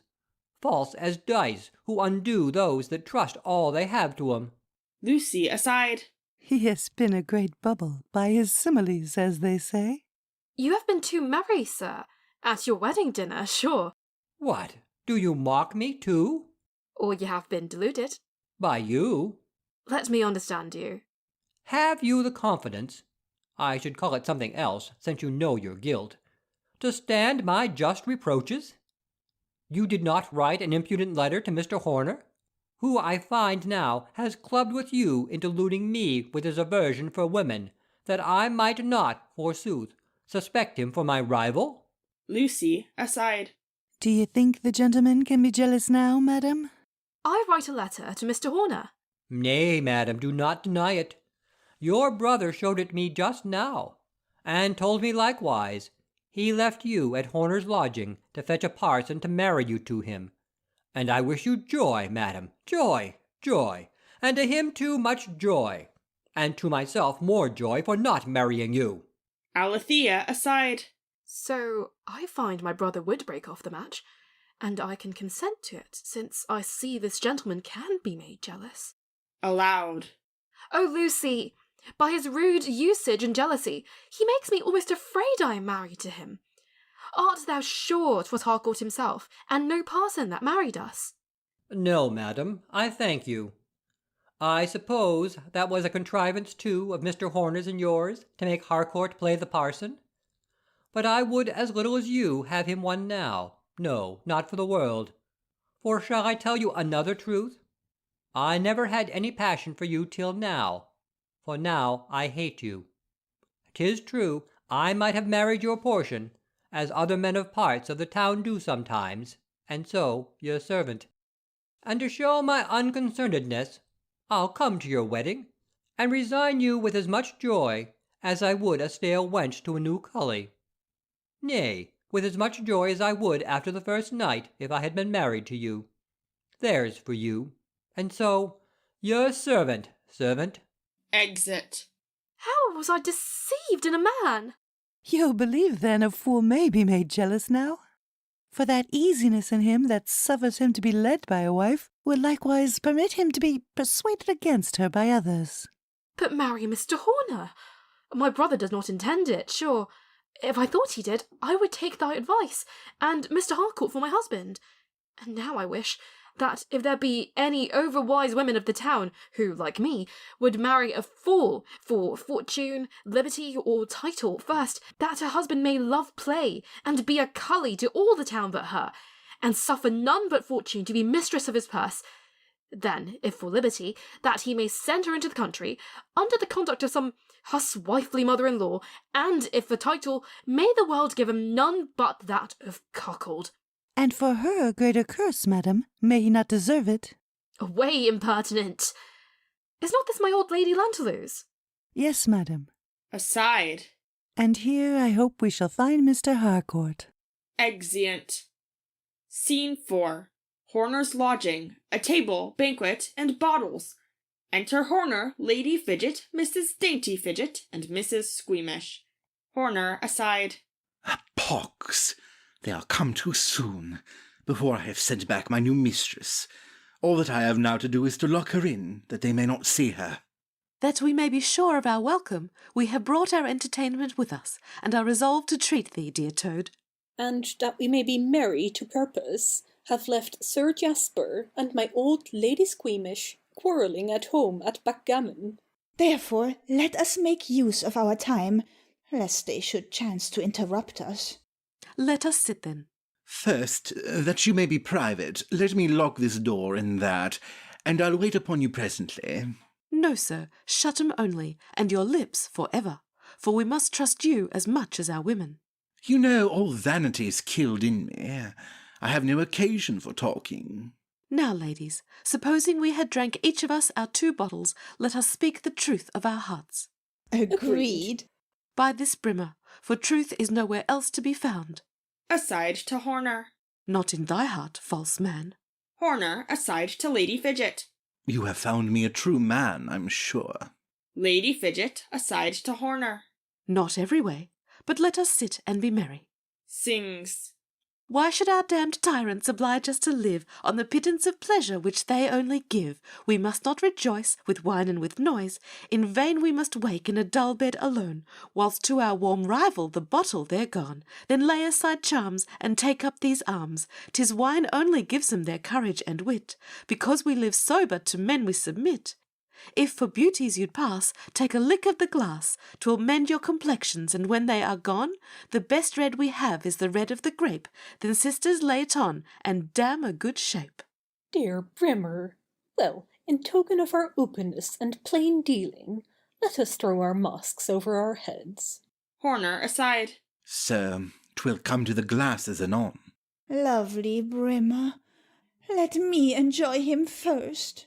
No, I never part with a gallant till I've tried him, dear Brimmer, that makest our husbands short-sighted. And our bashful gallants bold. And, for want of a gallant, the butler lovely in our eyes. drink. Eunuch. Drink, thou representative of a husband. Damn a husband. And, as it were a husband, an old keeper. And an old grandmother. And an English bawd, and a French surgeon. Aye, we have all reason to curse 'em. For my sake, ladies. No, for our own. For the first spoils all young gallants' industry. And the other's art makes 'em bold only with common women. And rather run the hazard of the vile distemper amongst them than of a denial amongst us. The filthy toads choose mistresses now as they do stuffs, for having been fancied and worn by others. For being common and cheap. Whilst women of quality, like the richer stuffs, lie untumbled and unasked for. Aye, neat and cheap and new, often they think best. No, sir, the beasts will be known by a mistress longer than by a suit. And 'tis not for cheapness neither. No, for the vain fops will take up druggets and embroider 'em. But I wonder at the depraved appetites of witty men. They used to be out of the common road and hate imitation.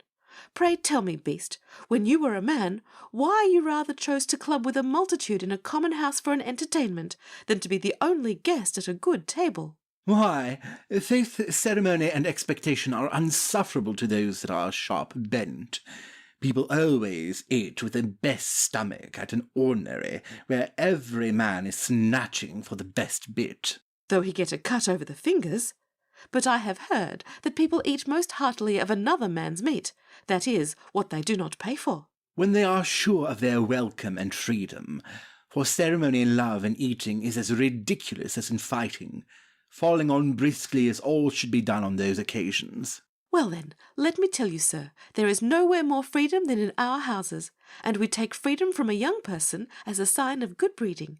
And a person may be as free as he pleases with us, as frolic, as gamesome, as wild as he will.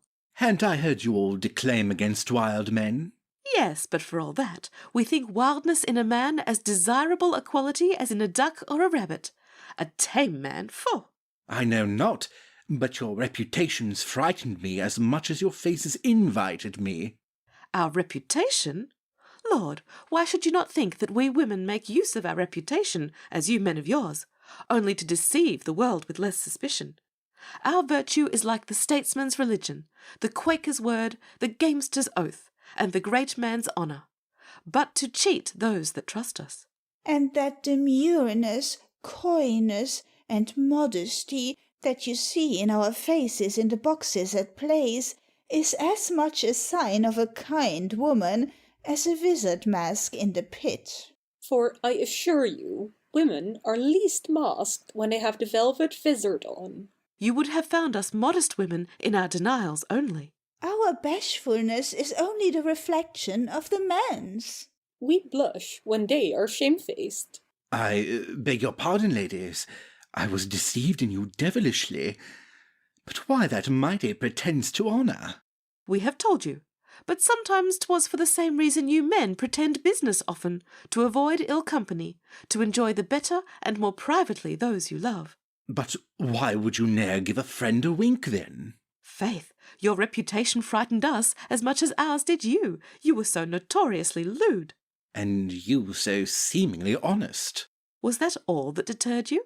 And so expensive. You allow freedom, you say? Aye, aye. That I was afraid of losing my little money, as well as my little time, both which my other pleasures required. Money? Pho! You talk like a little fellow now. Do such as we expect money? I beg your pardon, madam. I must confess I have heard that great ladies, like great merchants, set but the higher prices upon what they have, because they are not in necessity of taking the first offer. Such as we make sale of our hearts? We bribed for our love? Pho! With your pardon, ladies, I know, like great men in offices, you seem to exact flattery and attendance only from your followers. But you have receivers about you, and such fees to pay, a man is afraid to pass your grants. Besides, we must let you in at cards, or we lose your hearts. And if you make an assignation, 'tis at a goldsmith's, jeweller's, or china house, where for your honour you deposit to him, he must pawn his to the punctual cit, and so paying for what you take up, pays for what he takes up. Would you not have us assured of our gallant's love? For love is better known by liberality than by jealousy. For one may be dissembled, the other not. Aside. But my jealousy can be no longer dissembled, and they are telling ripe. Aloud. Come, here's to our gallants in waiting, whom we must name, and I'll begin. This is my false rogue. Claps him on the back. How? Horner aside. So, all will out now. Mrs. Squeamish aside to Horner. Did you not tell me 'twas for my sake only you reported yourself no man? Mrs. Dainty Fidget aside to Horner. Oh, wretch! Did you not swear to me 'twas for my love and honour you passed for that thing you do? So. Come, speak, ladies. This is my false villain. And mine too. And mine. Well then, you are all three my false rogues too, and there's an end on't. Well then, there's no remedy. Sister sharers, let us not fall out, but have a care of our honour. Though we get no presents, no jewels of him, we are savers of our honour, the jewel of most value and use, which shines yet to the world unsuspected, though it be counterfeit. Nay, and is e'en as good as if it were true, provided the world think so.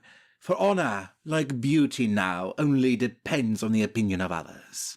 Well, Harry Common, I hope you can be true to 3. Swear, but 'tis to no purpose to require your oath, for you are as often forsworn as you swear to new women. Come, faith, madam, let us e'en pardon one another. For all the difference I find betwixt we men and you women, we forswear ourselves at the beginning of an amour, you as long as it lasts. Enter Sir Jasper Fidget and Old Lady Squeamish. Oh, my Lady Fidget, was this your cunning, to come to Mr. Horner without me? But you have been nowhere else, I hope. No, Sir Jasper. And you came straight hither, Biddy.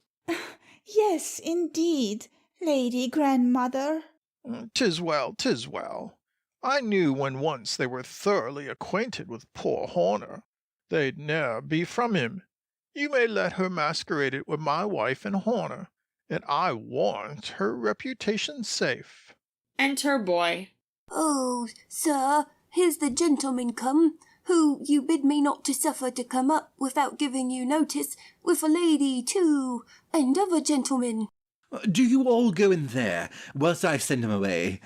And, boy, do you desire him to stay below till I come, which shall be immediately. Exeunt Sir Jasper Fidget, Lady Squeamish, Mrs. Squeamish, and Mrs. Dainty Fidget. Yes, sir. Exit Horner at the other door, and returns with Mrs. Pinchwife. You would not take my advice to be gone home before your husband came back. He'll now discover all. Yet pray, my dearest, be persuaded to go home and leave the rest to my management. I'll let you down the back way. I don't know the way home, so I don't. My man shall wait upon you. No, don't you believe that I'll go at all. What, are you weary of me already? No, my life, 'tis that I may love you long, 'tis to secure my love and your reputation with your husband. He'll never receive you again else. What care I?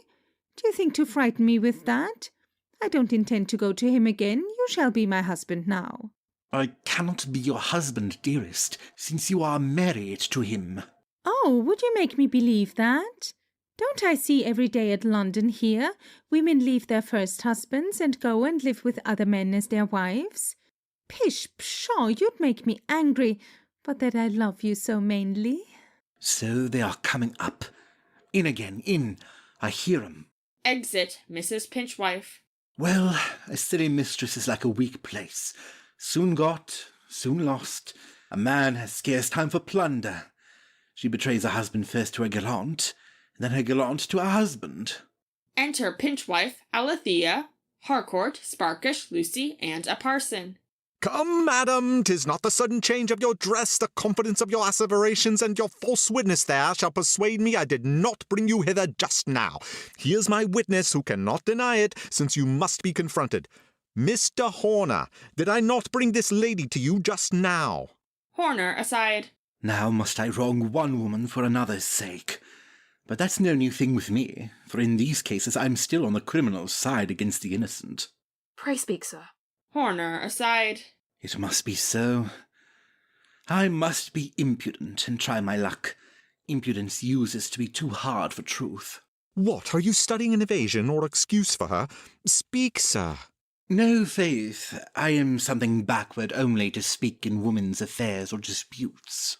She bids you speak. I pray, sir, do. Pray satisfy him. Then truly, you did bring that lady to me just now. Oh ho! How, sir? How, Horner? What mean you, sir? I always took you for a man of honour. Horner, aside. Ay, so much a man of honour that I must save my mistress, I thank you, come what will on't. So, if I had had her, she'd have made me believe the moon had been made of a Christmas pie. Lucy, aside. Now, could I speak if I durst, and solve the riddle? For I am the author of it. Oh, unfortunate women. A combination against my honour. Which most concerns me now, because you share in my disgrace, sir. And it is your censure, which I must now suffer, that troubles me, not theirs. Madam, then have no trouble. You shall see now 'tis possible for me to love you too, without being jealous. I will not only believe your innocence myself, but make all the world believe it. Aside to Horner. Horner, I must now be concerned for this lady's honour. And I must be concerned for a lady's honour too. This lady has her honour, and I will protect it. My lady has not her honour, but has given it me to keep, and I will preserve it. I understand you not. I would not have you. Mrs. Pinchwife, peeping in behind. What's the matter with them all? Come, come, Mr. Horner, no more disputing. Here's the parson, I brought him not in vain. No, sir, I'll employ him, if this lady please. How? What do you mean? Aye, what does he mean? Why, I have resigned your sister to him. He has my consent. But he has not mine, sir. A woman's injured honour, no more than a man's, can be repaired or satisfied by any but him that first wronged it, and you shall marry her presently, or— Lays his hand on the sword. Re-enter Mrs. Pinchwife. Oh, Lord, they'll kill poor Mr. Horner. Besides, he shan't marry her whilst I stand by and look on. I'll not lose my second husband so. What do I see? My sister in my clothes. Ah! Mrs. Pinchwife to Pinchwife. Nay, pray now don't quarrel about finding work for the parson. He shall marry me to Mr. Horner. Or now I believe you have enough of me. Horner, aside. Damned, damned loving changeling. Pray, sister, pardon me for telling so many lies of you. I suppose the riddle is plain now. No, that must be my work. Good sir, hear me. Kneels the Pinchwife, who stands doggedly with his hat over his eyes. I will never hear a woman again, but make 'em all silent thus. Offers to draw upon his wife. No, that must not be. You then shall go first. 'Tis all one to me. Offers to draw on Horner, but is stopped by Harcourt. Hold.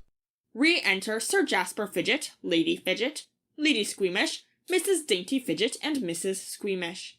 What's the matter? What's the matter? Pray, what's the matter, sir? I beseech you, communicate, sir. Why, my wife has communicated, sir, as your wife may have done too, sir, if she knows him, sir. Pshaw! With him? Ha ha ha! Do you mock me, sir? A cuckold is a kind of a wild beast. Have a care, sir. No, sure, you mock me, sir. He cuckolded you? It can't be! Ha ha ha! Why, I'll tell you, sir. Offers to whisper. I tell you again, he has whored my wife, and yours too, if he knows her, and all the women he comes near. 'Tis not his dissembling his hypocrisy can wheedle me. How? Does he dissemble? Is he a hypocrite? Nay, then, how? Wife, sister, is he a hypocrite? A hypocrite? a dissembler. Speak, young harlotry, speak how. Nay, then. Oh, my head too. O thou libidinous lady. Oh, thou harloting harlotry, hast thou done then? Speak, good Horner. Art thou a dissembler, a rogue? Hast thou? So. Lucy apart to Horner. I'll fetch you off, and her too, if she will but hold her tongue. Horner apart to Lucy. Canst thou? I'll give thee. Lucy to Pinchwife. Pray have but the patience to hear me, sir, who am the unfortunate cause of all this confusion. Your wife is innocent, I only culpable, for I put her upon telling you all these lies concerning my mistress in order to the breaking off of the match between Mr. Sparkish and her to make way for Mr. Harcourt. Did you so, eternal rotten tooth? Then, it seems, my mistress was not false to me. I was only deceived by you. Brother that should have been, now man of conduct, who is a frank person now, to bring your wife to her lover, huh? I assure you, sir, she came not to Mr. Horner out of love, for she loves him no more. Hold, I told lies for you, but you shall tell none for me, for I do love Mr. Horner with all my soul, and nobody shall say me nay. Pray, don't you go to make poor Mr. Horner believe to the contrary. 'Tis spitefully done of you, I'm sure. Horner aside to Mrs. Pinchwife. Peace, dear idiot. Nay, I will not peace. Not till I make you. Enter Dorlant and Quack. Horner, your servant. I am the doctor's guest. He must excuse our intrusion. But what's the matter, gentlemen? For heaven's sake, what's the matter? Oh, 'tis well you are come. 'Tis a censorious world we live in. You may have brought me a reprieve, or else I had died for a crime I never committed, and these innocent ladies had suffered with me. Therefore, pray satisfy these worthy, honourable, jealous gentlemen that— Whispers. Oh, I understand you. Is that all? Sir Jasper, by heavens, and upon the word of a physician, sir.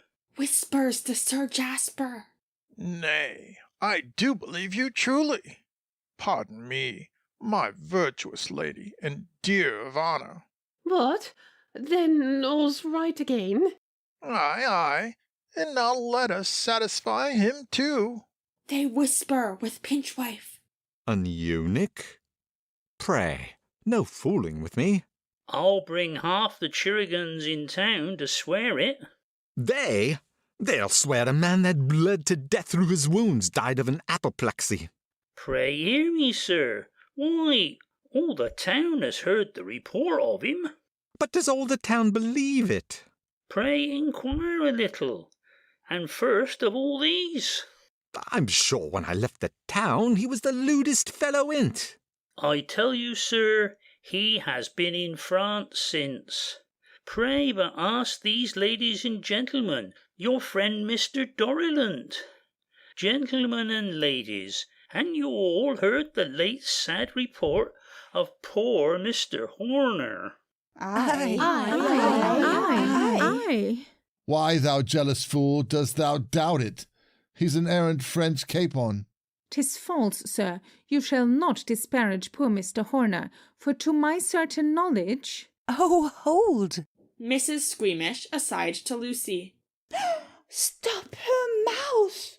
Lady Fidget to Pinchwife. Upon my honour, sir, 'tis as true. You think we would have been seen in his company? Trust our unspotted reputations with him. Lady Fidget aside to Horner. This you get, and we too, by trusting your secret to a fool. Peace, madam. Aside to Quack. Well, doctor, is not this a good design that carries a man on unsuspected and brings him off safe? Pinchwife aside. Well, if this were true, but my wife. Dorlant whispers with Mrs. Pinchwife. Come, brother, your wife is yet innocent, you see. But have a care of too strong an imagination, lest, like an over-concerned timorous gamester, by fancying an unlucky cast, it should come. Women and fortune are truest still to those that trust him. and any wild thing grows but the more fierce and hungry for being kept up, and more dangerous to the keeper. There's doctrine for all husbands, Mr. Harcourt. I edify, madam, so much that I am impatient till I am one. And I edify so much by example I will never be one. And because I will not disparage my parts, I'll ne'er be one. And I, alas, can't be one. But I must be one, against my will, to a country wife, with a country moraine to me. Mrs. Pinchwife, aside. And I must be a country wife still too, I find, for I can't, like a city one, be rid of my musty husband and do what I list. Now, sir, I must pronounce your wife innocent, though I blush whilst I do it. And I am the only man by her now exposed to shame, which I will straight drown in wine, as you shall your suspicion, and the lady's troubles we'll divert with a ballad. Doctor, where are your maskers? Indeed, she's innocent, sir. I am her witness, and her end of coming out was but to see her sister's wedding. And what she said to your face of her love to Mr. Horner was but the usual innocent revenge on a husband's jealousy. Was it not, madam? Speak. Mrs. Pinchwife, aside to Lucy and Horner. Since you'll have me tell more lies. Aloud. Yes, indeed, Bud. For my own sake fain I would all believe. Cuckolds like lovers should themselves deceive. But his honour is least safe, too late I find, who trusts it with a foolish wife or friend. A dance of cuckolds. Vain fops but court and dress, and keep a pother to pass for women's men with one another. But he who aims by women to be prized, first by the men, you see, must be despised. Exeunt. Epilogue. Now you, the vigorous, who daily hear over-visored mask in public domineer, and what you'd do to her if in place wear, nay, have the confidence to cry, "Come out!" Yet when she says lead on, you are not stout. But to your well-dressed brother straight turn round, and cry pox on her, Ned, she can't be sound. Then slink away, a fresh one to engage, with so much seeming heat and loving rage, you'd frighten listening actress on the stage. Till she at last has seen you huffing come, and talk of keeping in the tiring room, yet cannot be provoked to lead her home. Next, you Falstaffs of 50 who beset your buckram maidenheads, which your friends get, and whilst to them you of achievements boast, they share the booty and laugh at your cost.